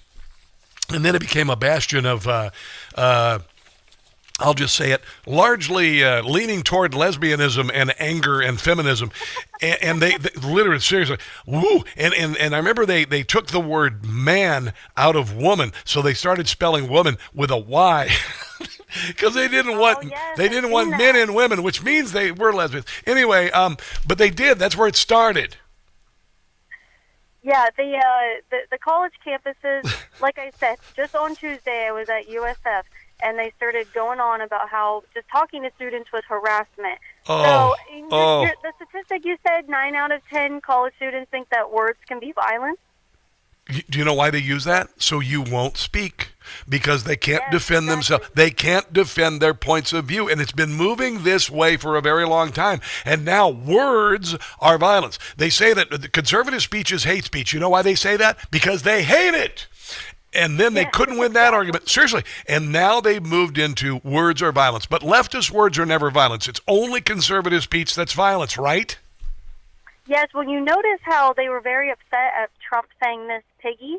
If you go through these people's text messages or their public comments online or what they say on podcasts, they say much worse about Trump than what he said, calling someone Miss Piggy. And I just thought that was really ironic that their speech can never be criticized. It can never be censored. You know, Jimmy Kimmel, we can't take him off the air, but conservative speech has to be censored on every single major platform. Do you think we're making progress here? Because I do. There was a study by NBC that said like 60% of Americans don't feel that a 4-year degree is worth it anymore. That's pretty amazing. So I think it's catching on. They're realizing that the colleges are indoctrination factories where you graduate with hundreds of thousands of dollars worth of debt and a friggin' worthless degree. Yeah, I think it's catching on. I actually talked to a student on Tuesday who told me how Trump was a Nazi because he implemented tariffs, and I thought that's interesting. And then he said for Thanksgiving, all he had was a bologna sandwich because he couldn't afford it. And I looked at him, I said, then how are you paying for school? Yes. and he's like, well, I'm making it work. I said, what's your degree? Art degree. And I'm like, goodness, where is anyone in your life telling you to go get a trade and buy Thanksgiving turkey? Yeah. Well, my daughter is in art school, okay? But I am pushing her toward, monetizing and doing her artwork and selling it. And guess what? She went to this little art fair the other day. She made $400. And I went, ha, you're a capitalist now. Ha, ha, ha. That's right. Absolutely right. Yeah, she's got a lot of purple hair friends. It was funny, when she was looking for a roommate, she went onto the college campus website to look for roommates. And I said, here's the deal. If you want me to help you with your rent, anyone who has non-binary in their profile is immediately off the list. Yeah, you can't room with those. Well, they're committing a lot of violence here, so it's actually for her own safety to not allow her to live with someone like that. I told her, I said, she goes, why? I said, because they didn't exist 5 years ago. They made up the term. Oh, and it just so I'm moving her towards capitalism. We'll get her one day. She'll see the importance All of right. the market. Well, it's always great to have you on. You go to Liberty Hangout is where you hang out. Liberty Hangout on Twitter. Also, you're at Kate Marie Ox on Twitter. Anywhere else? Yeah, those are the best. Yep. All right. God bless you. If I don't talk to you before Christmas, God bless you and yours on this glorious. I think it's going to be the best Christmas ever, sister. I really do. Absolutely. Merry Christmas. All right, let's take a break and come back. This is the Rob Carson Show.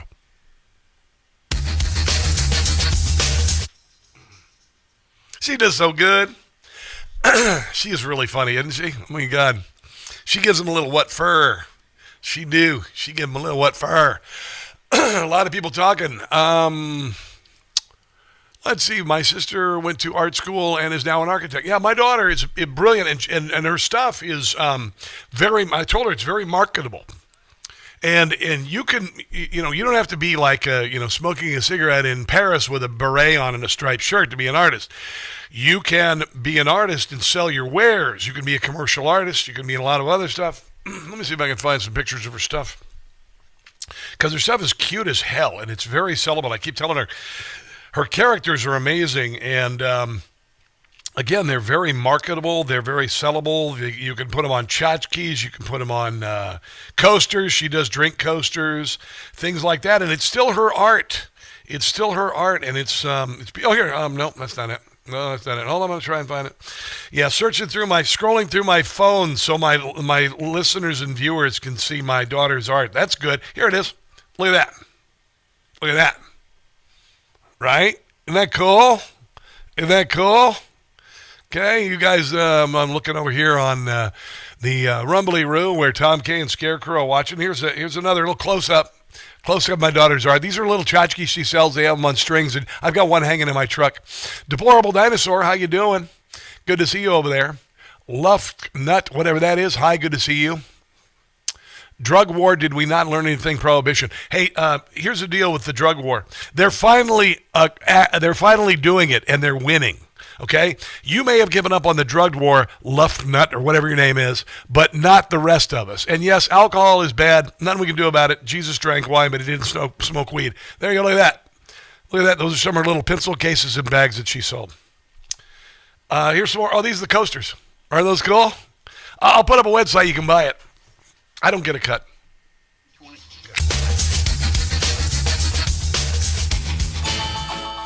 I was looking at some of the... Oh, hold on, SpongeBob. Bring joy to the world, it's the thing to do. But the world does not revolve around you. Don't be a jerk.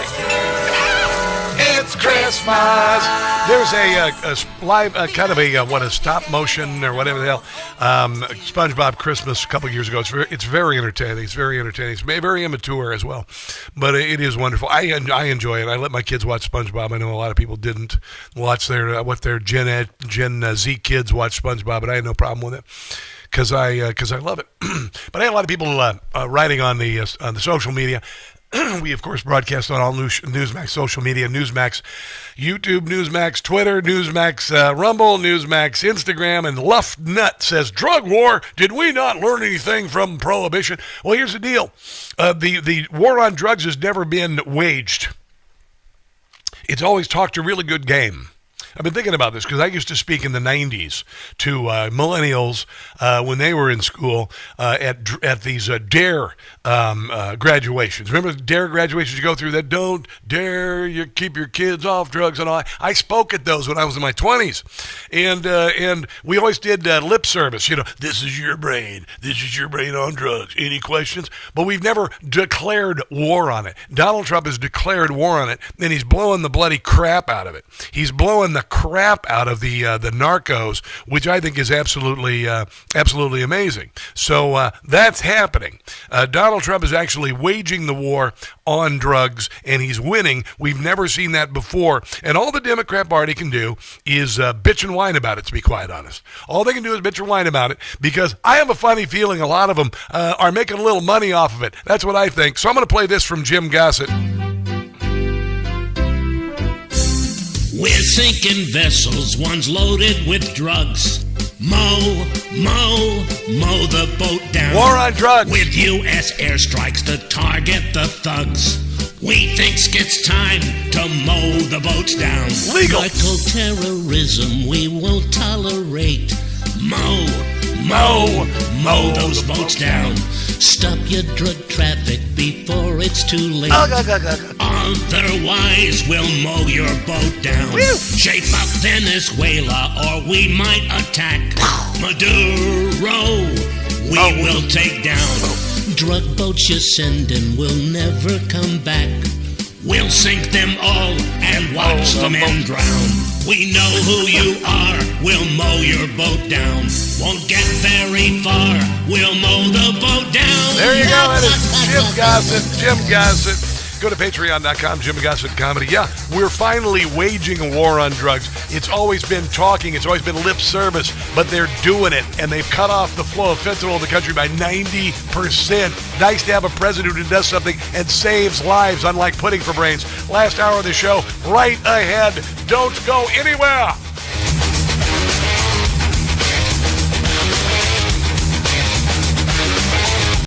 No blind rhetoric. No talking down to me. Don't tell me how to think. Don't tell me how to think. Don't tell me how to think. I trust NEWSMAX. NEWSMAX. They don't tell me how to think.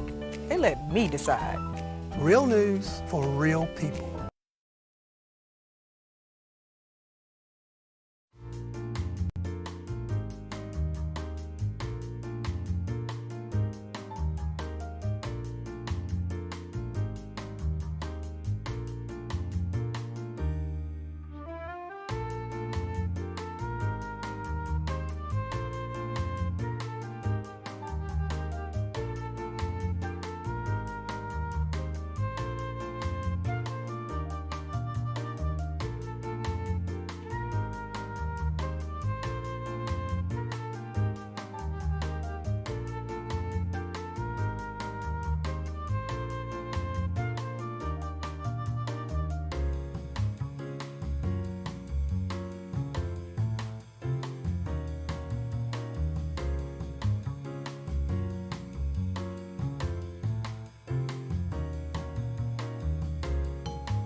Hold it now. You are about to hear the most interesting, informative, thought-provoking, and funny show in America. On air and on the World Wide Web. This is the Rob Carson Show. This is the Rob Carson Show, hour number 3 of the show. I'm more distracted than I am usually. It's crazy, right? A lot of, as I mentioned earlier in the show, balls in the air. A lot of balls in the air. All these the feces hitting the fan in Minneapolis. A lot of fraud, billions of dollars in fraud being exposed, and Minneapolis Democrats and statewide Democrats. So you were able to arrest hundreds of individuals. Hold on. Statewide Democrats, the governor of the state of Minnesota, the AG of the state of Minnesota, they all knew it was happening. There's no doubt about it at all, because they kept refilling the cookie jar. There's no way that the AG and the governor could not see billions of dollars being siphoned off by Somali, all Somali. Somalis in the country, not every Somali, of course, but the lion's share of all of the fraud was committed by Somalis who came here because they got away from their country because their country sucked so badly since 1991. They've been coming here and claiming asylum and all that. So 50% of them are not here legally. And they commit 80% of the crime in Minneapolis. These are all true, by the way. It's nothing xenophobic or racist or anything. But we got that going. And by the way, if you want to listen to the monologue at the beginning of the show, I would encourage you to download the podcast today. It is a massive amount of information about what's happened, about who's tied in, about this city councilman who's calling Donald Trump, saying that it's like 1930s Germany up there. We find out his wife got hundreds of thousands of dollars from this Feed Our Children charity. He had people in his office who got millions of dollars. Keith Ellison was involved in it. Tim Walz involved in it, and this is going to get big and ugly because right now 100 FBI agents are in Minneapolis, and hundreds of ICE agents are coming and are already there, and they are finding people who are there illegally and getting them the hell out of the country, getting them the hell out, because I think America is done with this crap. I think America is done with people coming here and shredding America and calling America this and that and otherwise, and then taking advantage of our enormous charity and stealing from us. Done, done, done. America's done being the dumping pit of the world. We are not the dumping pit of the world. We are looking for the world's best. We are looking for those who want to live in freedom. They want to assimilate to the culture, not completely abandon their heritage, but put American first. American first, not last. Not Somali American, not African American, but American. American first. We're done with it. We've had an assault on us for the last 30 friggin' years by the left. And enough is enough is enough. Fraud and I had no idea, and I'm learning more every day. I had no idea how corrupt our federal government is. Now we know how corrupt our state governments are, to the tune of trillions of dollars being looted from you and me. Did you ever wonder why nothing ever gets fixed? Did you ever wonder why Social Security has never been fixed? They always say they're going to fix it. They always say it's in crisis. They always say don't get rid of it. They never fix it. Same way with the VA. Same way with everything that the government promises. Infrastructure is never fixed. The schools are never fixed. You know why? Because they take the damn money and they distribute it with their friends. It's obvious. It's freaking obvious. Scathing new Government Accountability Office GAO report identified rampant fraud and systemic failures in the Affordable Care Act marketplace, just as Congress is battling over the future of Obamacare. Obamacare was a massive and is a massive scam. 35% of the policies on Obamacare, no one is associated with the policy. The insurance agencies are just getting the premiums and providing nothing 35% of the time. And the insurance companies know it. They're just taking the money. Of course they know it. Of course they know that they are presiding over 35% of the policies have no recipient. There's no claimant. It was just people signing up for it, and the insurance company's taking the premiums from the government. You and I paying for it, even though they didn't pay out a damn dime. They know it. They've known it for 15 years. The report released Wednesday revealed that fictitious identities, invalid Social Security numbers, and even deceased individuals were easily approved for taxpayer-funded subsidies. Every single application investigators submitted using fabricated or invalid Social Security numbers in 2024 was approved for coverage, and the insurance companies knew it! The month-long government shutdown that ended just before Thanksgiving stemmed largely from Democrats' refusal to budge on the expiring Obamacare premium subsidies. Why? Because they want the money to keep going to their friends. Those subsidies were originally limited to households earning between 100 and 400% of the federal poverty line. However, Democrats removed the upper income cap and increased the subsidy amounts, and in some cases reduced premiums to nothing. Oh, this Democrat Party is filthy.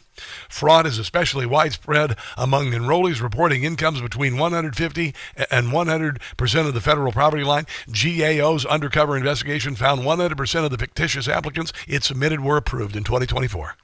All of them. Just put in a name and number, and they'll give you the money. That's your federal freaking government. My God in heaven. My God in heaven. This is Steve Hilton. He's running for governor in the state of California, and he's going to win. He's going to win. California is one of the most filthy, rotten, corrupt states in America, to the tune of hundreds of billions of dollars. The high-speed rail, $100 billion. Not a single track has been laid. $30 billion for homeless. Homelessness is higher than every single homeless drug addict is worth $1 million. They keep them barely alive. Barely alive. They OD. They put a little Narcan machine on the Narcan on the corner to bring them out of their stupor, and then bring them back to life. Then bring them back to life so they can keep sending money to their NGOs and their government agencies to keep them barely alive. That's Elon Musk, by the way. He said that because that's what he discovered. Here is Steve Hilton, hopefully the next governor of the state of California. Today is the announcement that we've made jointly that we're going to have an audit of all of California's social spending. Because what we see in Minnesota with this Tim Walz scandal, where you've got $1 billion of fraud in the system there in Minnesota, we can be absolutely certain that it's much, much worse here in California. We already know that there was $20 billion or so of fraud from the EDD system, the Employment Development Department, during the pandemic, with checks being sent to prisoners in jail and people on death. Oh, I want to see people go to jail by the hundreds, by the thousands, for God's sake. We have been, and I knew this was happening, but I had no idea. Again, I had no idea that it was as bad as it is. And one of the things was SNAP benefits. SNAP benefits. When Joe Biden was president, the number of the spending on SNAP benefits went up 40%. We found out from Brooke Rollins that there were people who were signed up for SNAP benefits in 4 or 5 states. We found out there were hundreds and hundreds of millions, if not billions of dollars going to people who didn't deserve it. And a lot of the times the SNAP benefits were sold, and it was misused, and it was used as cash. California, the same thing. Here is Kathy Hochul. She will not release the list of people on SNAP benefits who should not be on SNAP benefits. What they're saying in Washington is we just want the rolls. That's actually the voter rolls. That's the voter rolls. I should say that. Voter rolls. That's another thing. So the Democrat states are not going to release the number of people and where the money is going on SNAP benefits. All the Republican states already came forward and said, here you go, Brooke Rollins, here you go. Now, Harvey Dillon is asking for the voter rolls. The voter rolls. Because the voter rolls are filthy, rotten, corrupt. They are filthy, rotten, corrupt. And Kathy Hochul is not going to turn over the voter rolls in New York State. Why? What they're saying in Washington is we just want the rolls of people that are on public assistance. You've been resistant about that. Several states have, by the way, more than 20. Why not just say, okay, here are the names of the recipients? Let me tell you what's going on here. We actually went to court about this because people sign up for a particular program not to have their name in a, think about Do you really want every bit of information about you in other parts of the government monitoring you? Yeah, there you go.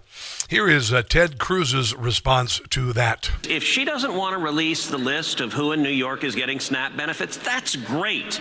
The federal taxpayers and the voter roll shouldn't pay for it. She can burden New York taxpayers with as many fraudulent cheats as she wants. But if she won't give the names, why the hell does she want money from the federal government and she won't even tell them the names of who's receiving it? And it's because the Democrat Party, in an organized and systematic manner, supports fraud. And they use SNAP benefits and they used welfare fraud to get people to sign up for them. Illegals also give them driver's license and assure that they will vote slavishly Democrat. It all connects, you see. We were talking about Minnesota a minute ago. 2 days ago, the Minnesota Government Employees Union put out a long statement on Twitter saying Tim Walz is 100% responsible for this multi-billion-dollar theft and fraud. I'll tell you, you look at something like Obamacare, there are 24 million Americans right now on the Obamacare exchanges. The estimates are 6 million of those are fraudulent. They're just bilking the taxpayers, and there's not a single Democrat in the Senate willing to do a thing about it. So if Kathy Hochul wants to embrace and defend fraudsters, knock yourself out. But I think the Trump administration should say you're not getting a penny of federal money until you produce that list. Yeah, it all ties together, doesn't it?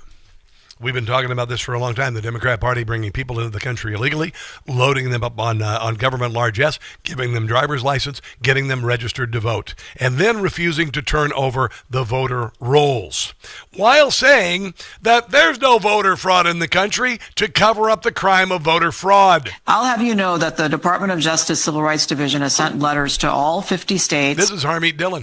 And we have actually actively engaged with over half of them as follows. We're now in litigation with 14 states. So the 6 yesterday included Maryland, Delaware, Rhode Island, New Mexico, Washington State, and Vermont. That adds to 8 we already had going. We are close to reaching resolution, voluntary cooperation with another dozen states. And we have voluntary cooperation from 4 states. And we reached a settlement and consent decree with the state of North Carolina that agreed to clean up over 100,000 people on the voter rolls that were there improperly. And so that's over half the states, John, that we're actively engaged in either litigation or settlements with. And so it's really good news for America, and we're going to march through. And the chances the Democrat Party will take back Congress in the midterms shrivels up to nothing. Let's take a break and come back. This is the Rob Carson Show.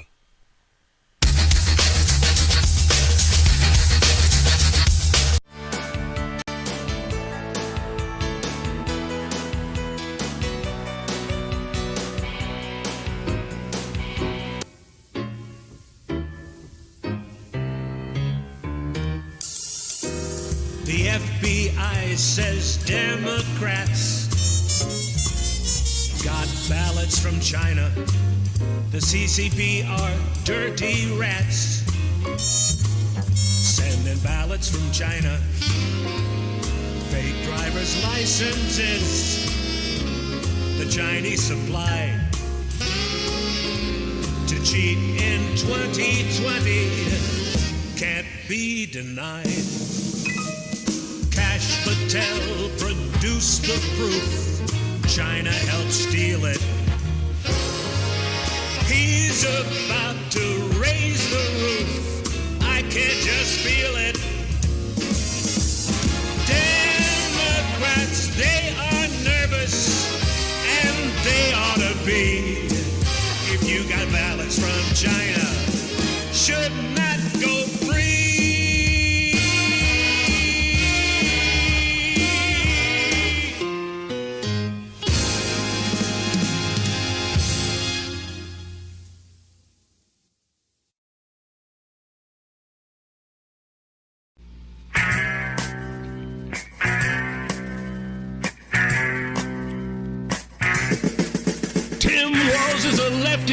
Who's ruined his state. Now he wants our children to self-mutilate. His policies are disgusting and lewd. And now he says schools have to include tampons in the boys' room. Tampons in the boys' room. Tim Walz and Kamala, a couple of fools, and everybody knows that liberals want to ruin schools. Tim allowed his cities to be burned by BLM. Criminals, illegals, they can count on Tim. His uniform, Tim was disgraced. He really crossed the line the moment that he placed. Tampa's in the boys' room. Tampa's in the boys' room. Tim Walz is a commie. Kamala is too. And everyone should know the damage that these two could do.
You got to pay attention to Gavin Newsom. He's gaining some traction. I don't think he'll win, but he's gaining traction. Why not? Because I think that ultimately they'll look at the state of California, look at affordability, look at homelessness, look at crime, and they'll say, hello, highest cost of living in the country. They'll be like, what? Wait a minute. Yeah, and then there's all the corruption. You know, Stephen A. Smith, I think he's a fine guy, you know, and all that. Wrong a good share of the time, occasionally shows flashes of intelligence, and then he completely blows it. Like he said today that Pete Hegseth was not qualified. He was just a Fox host. You know, this is why you should stay in your lane. Just talk about sports. Honestly, Stephen A. Smith, and you're never going to be the president either. They keep saying, oh, he's a high-profile Democrat who almost shows a modicum of intelligence and common sense. He ought to run for president. He's never going to be the president. He likes to yell every once in a while. I have respect for him. I respect him. He makes a lot of money. He does really well. You know, it's taken me a lot longer to get to that position. I'm not there yet, but I'm working on it. But there is that. Donald Trump talked about affordability. Affordability is the buzzword that the Democrats are trying to gain traction with. Affordability. They made America very unaffordable to live in, and now because they're trying to act like Donald Trump's economy is not doing well. 3-year low on unemployment applications. By the way, today we just found that out. But they're trying to crap on everything that Donald Trump does, even though he's doing it right. And here's Donald Trump yesterday talking about this affordability bullcrap. It's all about affordability. All about. They never talk about like the specifics. Right. Everything was through the roof. Eggs, when I took over, eggs were 4 times higher than they ever were. We got the prices down to the lowest level. Yep. I mean, amazing. But they never. You got to watch. They're great con people. It's like the Inflation Reduction Act. Yeah. And after they got it approved, because everybody said inflation reduction, they admitted it had nothing to do with reducing inflation. It's a con job. Yeah, it's a con job. It was a bunch of, it was a gravy train. Just like all the COVID stuff, all a gravy train for theft. Man, we got totally screwed, but hopefully a lot of people are going to be paying the price. Here's, by the way, we were talking earlier about vote fraud and how Harmeet Dillon is cleaning up the voter rolls. Here's John Solomon of Just the News. And you know, I told you the other day, I said, you know, that election in November didn't matter. It was a fart in a Cat 5 hurricane. There was no blue wave coming. Harry Ensign says the blue wave. You're high, Harry. Honestly, you're high. You're a pollster and you're a poser on television. Occasionally you say some pretty funny stuff, but you just read off a teleprompter, whatever, who the hell cares? But it's not going to be a blue wave. Because the Democrat Party, what they're doing is awful. They are being exposed. They are cleaning off the voter rolls. They're exposing fraud. And then Donald Trump's economy and everything is taking off. So if you think that the Democrat Party are going to be riding a blue wave into office next November, you're out of your friggin' nut. And they're also cleaning the voter rolls, which means Democrats can't steal elections. And they do. And they do. And they do. 26 states are about to be forced to clean up their voter rolls and take off the non-citizens, the dead people, the triple registrars. The 26th election could be fundamentally different for the Democrats because they won't have dirty voter rolls. That is a Harmeet Dillon success. Yeah, they won't have dirty voter rolls. And who benefits from the dirty voter rolls? The Democrats, 100%, 1,000%. Yeah. Because they were able to steal elections. They're able to do this. They're able to do that. They're able to buy votes and all of this stuff. And it doesn't work out so well for them, yeah. Oh, by the way, they found the pipe bomber, apparently. Guy living in Northern Virginia, probably not too far from where I live. And here is Chris Ray being asked why they weren't able to find the pipe bomber. This is 2 years ago. Okay. So you were able to arrest hundreds of individuals who were allowed into the Capitol, walked around, took selfies, but we can't find the individual who committed the most dangerous crime and attempted to cause multiple mass casualty events at the Capitol or around the Capitol. Congressman, we have an entire dedicated team focused specifically on this investigation. We've done thousands of interviews, visited, again, just in the pipe bomb investigation, thousands of interviews, visited thousands of residents and businesses, reviewed millions. That was 3 years in the investigation. That piece of crap was involved in going after Donald Trump and didn't give a rat's behind and keeping the Jan 6th detainees in prison for 4 years without a trial, many of them a year in solitary confinement, defied clean water, denied cancer treatment, among other things. Filthy, rotten, corrupt. Meanwhile, Kash Patel comes in, Dan Bongino comes in, kicking ass and taking names, all sorts of arrests, getting criminals off the street, lowering the murder rate in America to the lowest in recorded history. Then there's a poll the other day, FBI personnel hate Dan Bongino and Kash Patel. Well, no bleep, Sherlock. Here is MSNBC saying the quiet part out loud about why didn't the FBI, why weren't they able for 4.5 years, 5 years, were they not able to find the pipe bomber? One of the sticky issues for the FBI, and we'll be really keen to hear the explanation for this, but one of the sticky issues is that why didn't analysts and investigators at the FBI sort of connect these dots earlier when this person's information was already in evidence? The FBI. Why didn't they want that person to be known? That's the question. Yeah. For every $5,000 in gold that you invest with Birch Gold, the one and only, the most awesome and incredible Birch Gold, you're going to get silver. Silver and gold. But only until the 22nd of this month. So for every $5,000 invested, you get a free ounce of silver, one of those little beautiful coins. Silver coin you can give the kids, put it in the Advent calendar. Put it in their stocking. Hell, wrap it up and put it in a box. It's worth $60 now, for crying out loud. Make it one of their presents.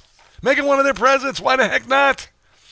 All you got to do is text my name, Rob, to 989898, Rob to 989898. Claim your eligibility for the offer and get free information on converting your existing IRA into a gold-backed IRA. Gold is above $4,200. Again, get it while it's affordable. This promotion for free silver with gold ends December 22nd. Text my name, Rob, to 989898. That's Rob to 989898. Fred Flight's former NSC chief and also senior fellow of the America First Policy, and the guy who I saw at the Christmas party in NEWSMAX this year, joins us next.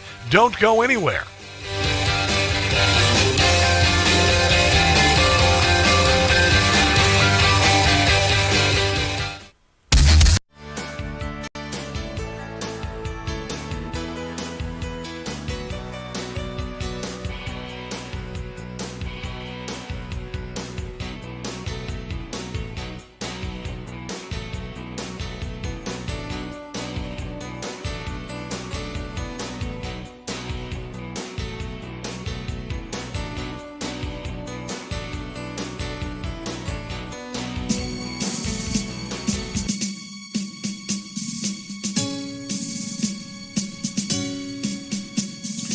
Breaker 19, this here's the Iceman. You got a copy on me, Pigpen? Come on.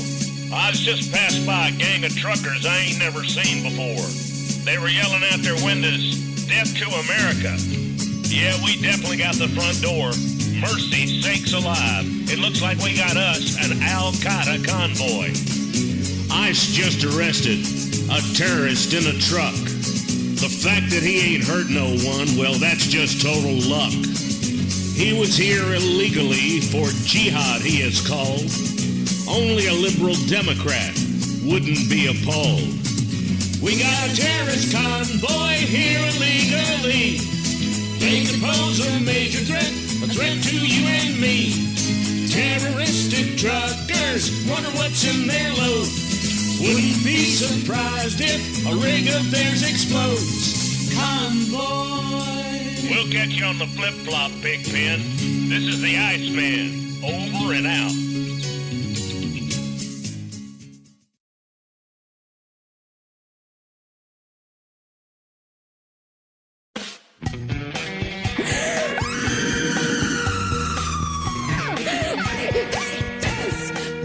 Well, they have a lot of cats, and they're mostly Democrats like B.B. Harris. They cry when they lose from their left-wing views. I wish they'd spare us. They're cat ladies. Whoa, whoa, whoa, they're cat ladies. Talking about some miserable ladies who have clearly lost their mind. People that are pro-life, I hate you! Got called out by J.D. Vance. When he had the chance, he really nailed them. They're too dumb to know. Kamala and Joe have really failed them. They're cat ladies.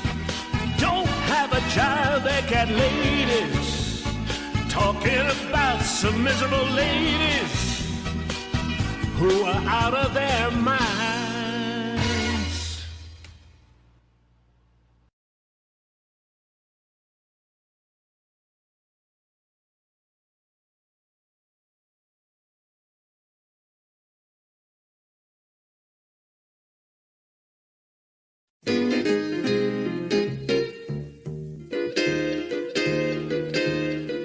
To the town of Portland I said in the guard, Antifa, they are gonna hit you hard. To Democrat mayors getting in my way, go ahead punks and make my day. F around and find out. F around and find out. Schumer's gonna find out. I mean business and I'll get my way. Pencil neck and Chris Ray, for your crimes you will pay. You have both been found out. Hope you get a lengthy prison stay. Listen up, Hamas, I am warning you. Break the ceasefire and you'll be through. Democrats, hang your head in shame. For the shutdown, you're gonna get the blame. F around and find out. Mess around and find out. F around and find out. In the end, I'm gonna win the day. Find out.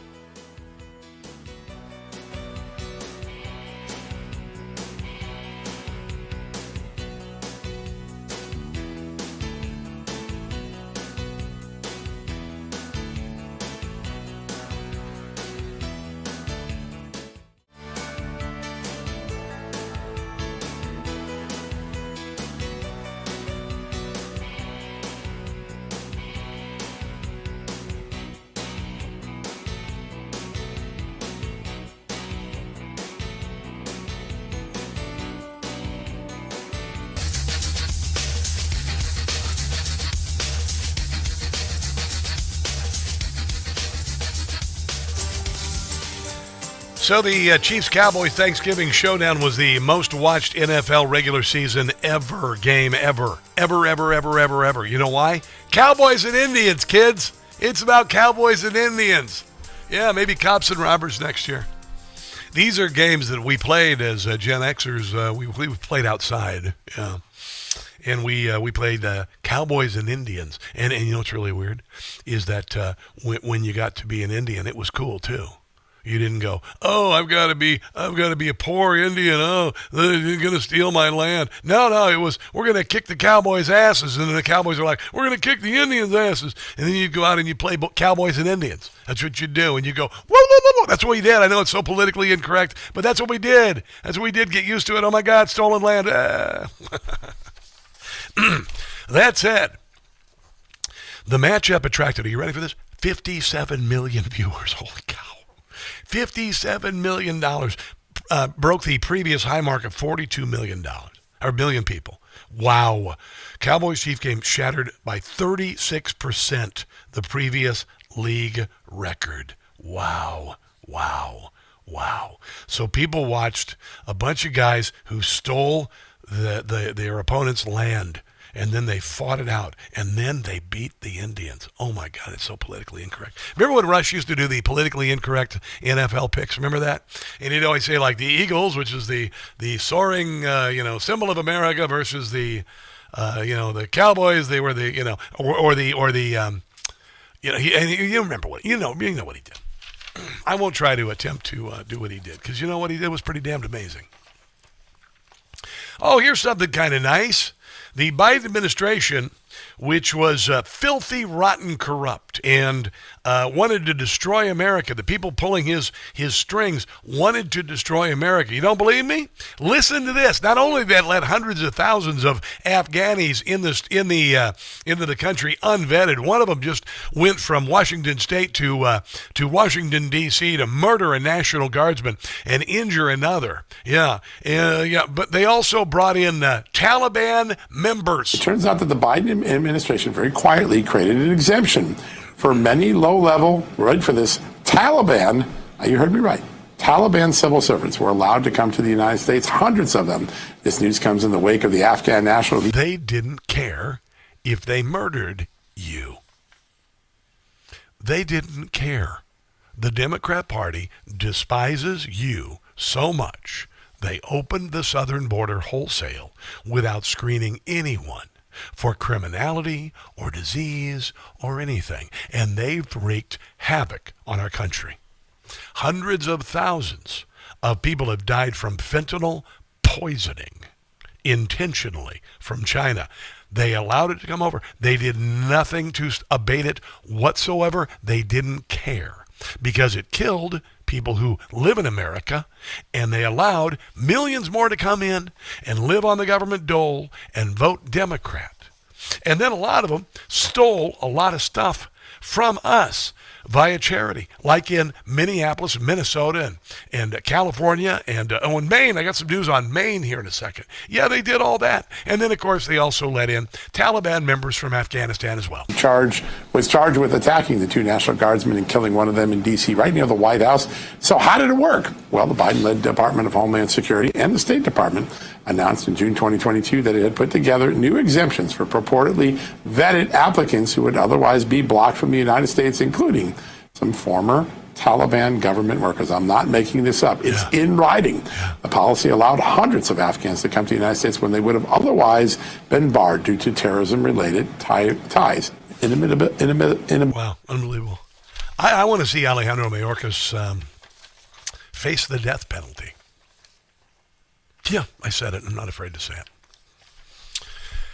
University of Delaware student arrested. Police say he had a machine gun and a plan to attack the campus. A detailed notebook detailed alleged plans by University of Delaware police, including multiple references to martyrdom. What religion does that? What religion? Is it the Jews? Is it the Jews? It's got to be them Hindus or something. Them Hindus always martyring themselves, and all that. And So a Delaware man has been charged with illegal possessing a machine gun after authorities uncovered a cache of weapons, handwritten manifestos referencing a University of Delaware police station. Lukman Khan was arrested after Newcastle County police officers found him illegally parked in Canby West Park West late at night. Officers stopped his vehicle, and after he resisted arrest, they found a modified Glock handgun with a high-capacity magazine, body armor, and a notebook laying out plans for potential attacks and how he planned on avoiding law enforcement detection. The FBI and local police searched his home, found additional weapons, including a Glock 19 modified with an illegal machine gun switch, a scoped .556 rifle, extended magazines, hollow points, rounds, and tactical gear. There you go. Carl Higbee had a really, really interesting story on last night. Steve Robinson was on with him. He works for the Maine Wire. And there was a guy in another Somalian. The Somalians are such great people. Not really. Most of them, not so much. A lot of them criminal. And, here is Carl Higbee, because in Maine, there was a guy in Maine who took a lot of public money. And he was, while he was doing that, he was trying to become a warlord in Somalia. Let's introduce you to Somali-American Abdullah Ali, who came to the U.S. from Somalia in 2009. You're looking at, obviously, the man on my right who had discovered this story. He became a U.S. citizen, started a nonprofit to help. A nonprofit, like, I don't know, Feed the Kids or, whatever, the Somalians for autism or whatever, those ones in Minnesota that stole billions of dollars. Started several businesses, including a multi-million-dollar migrant care service agency. And in 2020, sounds charitable. He ran for president as he raised money to bankroll a militia in Somalia. Yes, you heard that right. A U.S. citizen who, according to the Maine Wire, gave an interview with Kenyan media in which he said he raised money in the U.S. to buy weapons, munitions, and supplies for paramilitary force he had hoped to lead as the president of Jubaland. Yes, that is a real state in Somalia. Jubaland. He was running for president in Somalia. Yeah, he was running for president in Jubaland. Seriously, it's called Jubaland. Wow, what a hellhole. I mean, it's even worse than like Mad Max.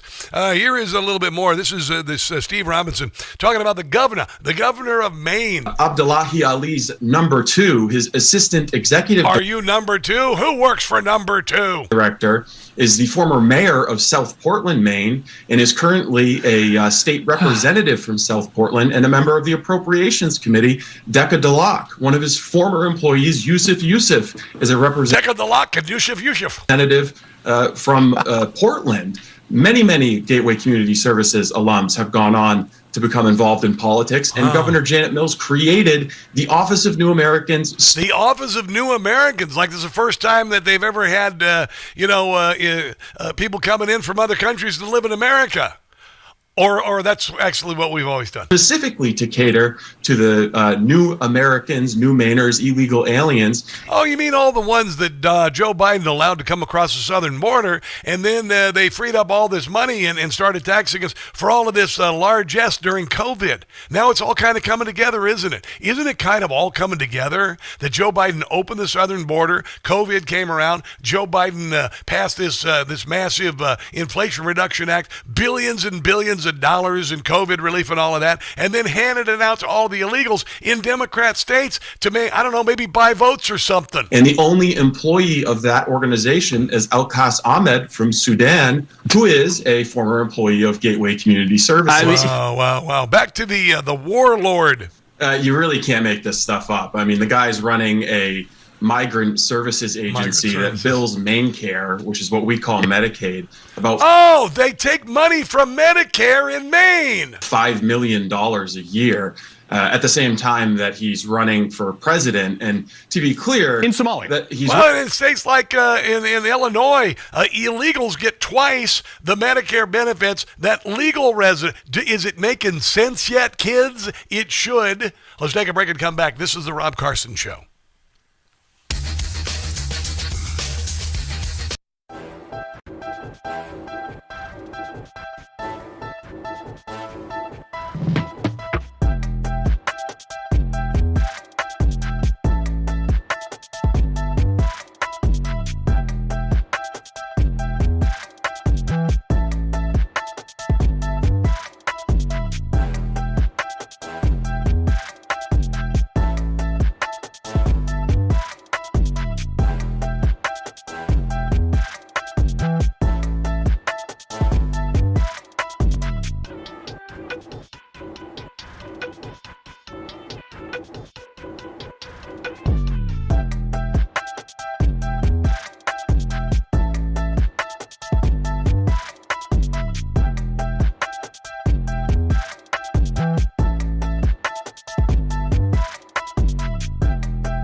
Dig it.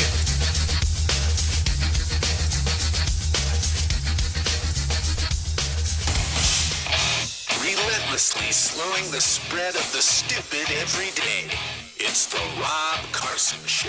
You've got Ilhan Omar, who is viciously anti-American, a radical leftist. You look up in Dearborn, Michigan, where you've got Rashida Tlaib. Same thing. You know, last year you had an entire mob in Dearborn, Michigan, chanting "Death to America," and Rashida Tlaib refused to condemn that. Ilhan Omar has been at rallies where people are proclaiming their loyalty to Somalia and proclaiming it over the United States of America, and that is dangerous. And those are both examples of radicals who favor open borders, who favor releasing criminals from jail, who are rabidly anti-Semitic, who are Marxists and hate free enterprise and capitalism, and who hate your rights and my rights. And it is dangerous. And I'll tell you, Rob, the frightening thing is that is no longer the fringe of the Democrat Party. Today, those radicals are the heart of the Democrat Party. They're driving their agenda.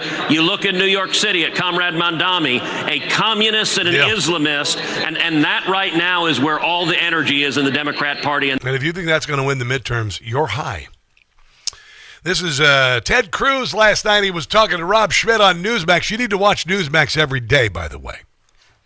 NEWSMAX is a network that has never betrayed you like some other supposed conservative networks. I don't know, around another election.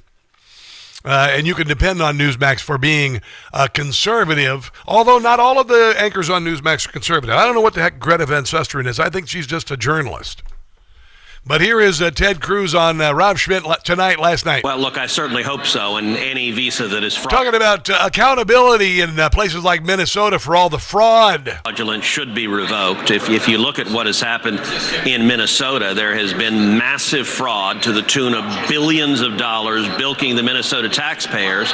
Much of that has gone to fraudulent individuals in the Somali community who've been sending that money back to Somalia and just came out recently, the single largest funder of Al-Shabaab, a radical Islamic terrorist group in Somalia, is the taxpayers of Minnesota through fraudulent money. Oh, we got to deport. The FBI and ICE are in Minnesota right now. They are going to gut that state. And hopefully some people are going to be led away in leg irons. This includes Tim Walz and A.G. Ellison, and the soy boy mayor of Minneapolis, Jacob Fry. VDH, Victor Davis Hanson, was on last night. I think it was on Finnerty's show on NEWSMAX, another great show. And he says, obviously, it's not just Minnesota that's corrupt. It's Democrat states across the country. This is why they're not releasing their voter rolls. This is not why they're releasing their who's on SNAP benefits. This is it. This is all being uncovered. What you're witnessing is historic. It's happening. The feces is hitting the fan. I told you. This is what we've been waiting for, and it's happening in real time. Sometimes we don't notice that it's happening in real time. But, guys, it's happening in real time. The pipe bomber. They just arrested the pipe bomber. They just uncovered all of this fraud. They just uncovered fraud in the voter rolls. They're cleaning the voter rolls. Jack Smith has just been subpoenaed to appear in court. You got new cases being opened up against Comey and Letitia James. It's happening. It's finally happening.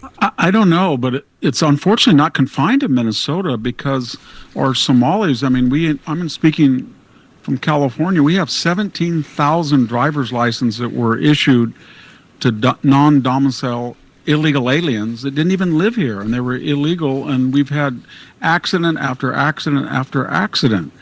And then when you have 300,000 foreign students from the Middle East, we've watched for the last 2 years, all of these anti-Semitic, pro-Hamas demonstrations. And when you... This ship is over. Add into all of that the 12 million that Joe Biden let in, 10 to 12 million, and the almost daily occurrence in California where you read about a hit and run driving. Did this ever happen? We've always been a country of immigrants. Did this bleep ever happen? My ancestors are immigrants to America after the beginning of the 20th century. Did any of this happen? massive fraud, crime? Did the government ever provide your ancestors with free hotel rooms and free SNAP benefits and free health care and cash cards and free child care? Did they? Relying on voting Democrat? Did that ever happen? If somebody's intoxicated or they leave the scene of the accident illegal. So you get the impression that it doesn't work anymore, that the people who are coming in illegally, they're coming without English, they're coming without skills, they're coming without a love of this country. Yes. And they tribalize, they stay in their particular enclaves. Yeah. And to look at the California ballot is sort of a United Nations press release. There's about 20 languages. Yeah. It's time to end this bullcrap. Here is Sean Devey. He's the Secretary of Transportation, talking about what Tim Walz did in the state of Minnesota, giving anybody the ability to drive a rig with 50 or 70,000 pounds on the back of it. Yeah. Death machines. If you don't know what you're doing, they're called tractor trailers. With regard to commercial driver's license, I think we've covered a lot the crashes that have taken place around the country. And what we found is there have been states that have issued commercial driver's license to foreigners, and they've gone through sham schools, and they're not safe on American roadways. And so, in partnership with Secretary Noem, we have driven those numbers down. We got California, Gavin Newsom, to revoke 17,000 unlawfully issued licenses. We've closed down half of the fake schools that give out these fake licenses, all critically important. Governor Tim Walz of Minnesota gave 33% of these licenses unlawfully. People that should never have a driver's license driving a big rig on American roads, endangering the American people. Walz for prison. Hell yeah. Let's take a break and come back. This is the Rob Carson Show.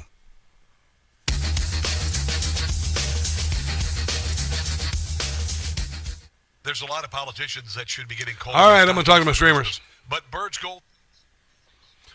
Gonna talk to my streamers right now. I am. Hello, Dookie Bear and Tom K and Scarecrow. What up? Hate speech is 2 nouns or short for I hate speech. You're 100% right. Dookie Bear says, did retail for 20 years. They played Christmas music starting in Halloween. Try doing music radio. When I was in Cincinnati, I had an idiot as a program director. And our radio station was plummeting because he was such a terrible program director, and so he went up against the big station there that played Christmas music, and started playing Christmas music the day after Halloween. Now I want you to imagine listening to the same 20 songs every day for 60 days. I know retail's bad, but not as bad as being in a box, talking on the radio, playing the same songs every day. I don't want to hear any complaints about retail. And by the way, I worked in retail at JCPenney when I was in high school. And I did gift wrap. That was fun. Oh, catalog and gift wrap. What a fun. Oh, people are so friendly. America Marcy, good to see you. Blockbuster 2K, good to see you. Welcome to the show. A lot of new names watching. I'm loving it. Loving it. All right. Who else we got over here? I'm looking over at Facebook. Who's watching on Facebook? We got a lot of messages from Facebook. Sam Ken Potter, good to see you. Dale Arsenault, what's up? Mickey Stavins, glad to see you. It's about time for me to talk again. I got a new piece of satire from Jim Gossett I'm going to play next. Here we go.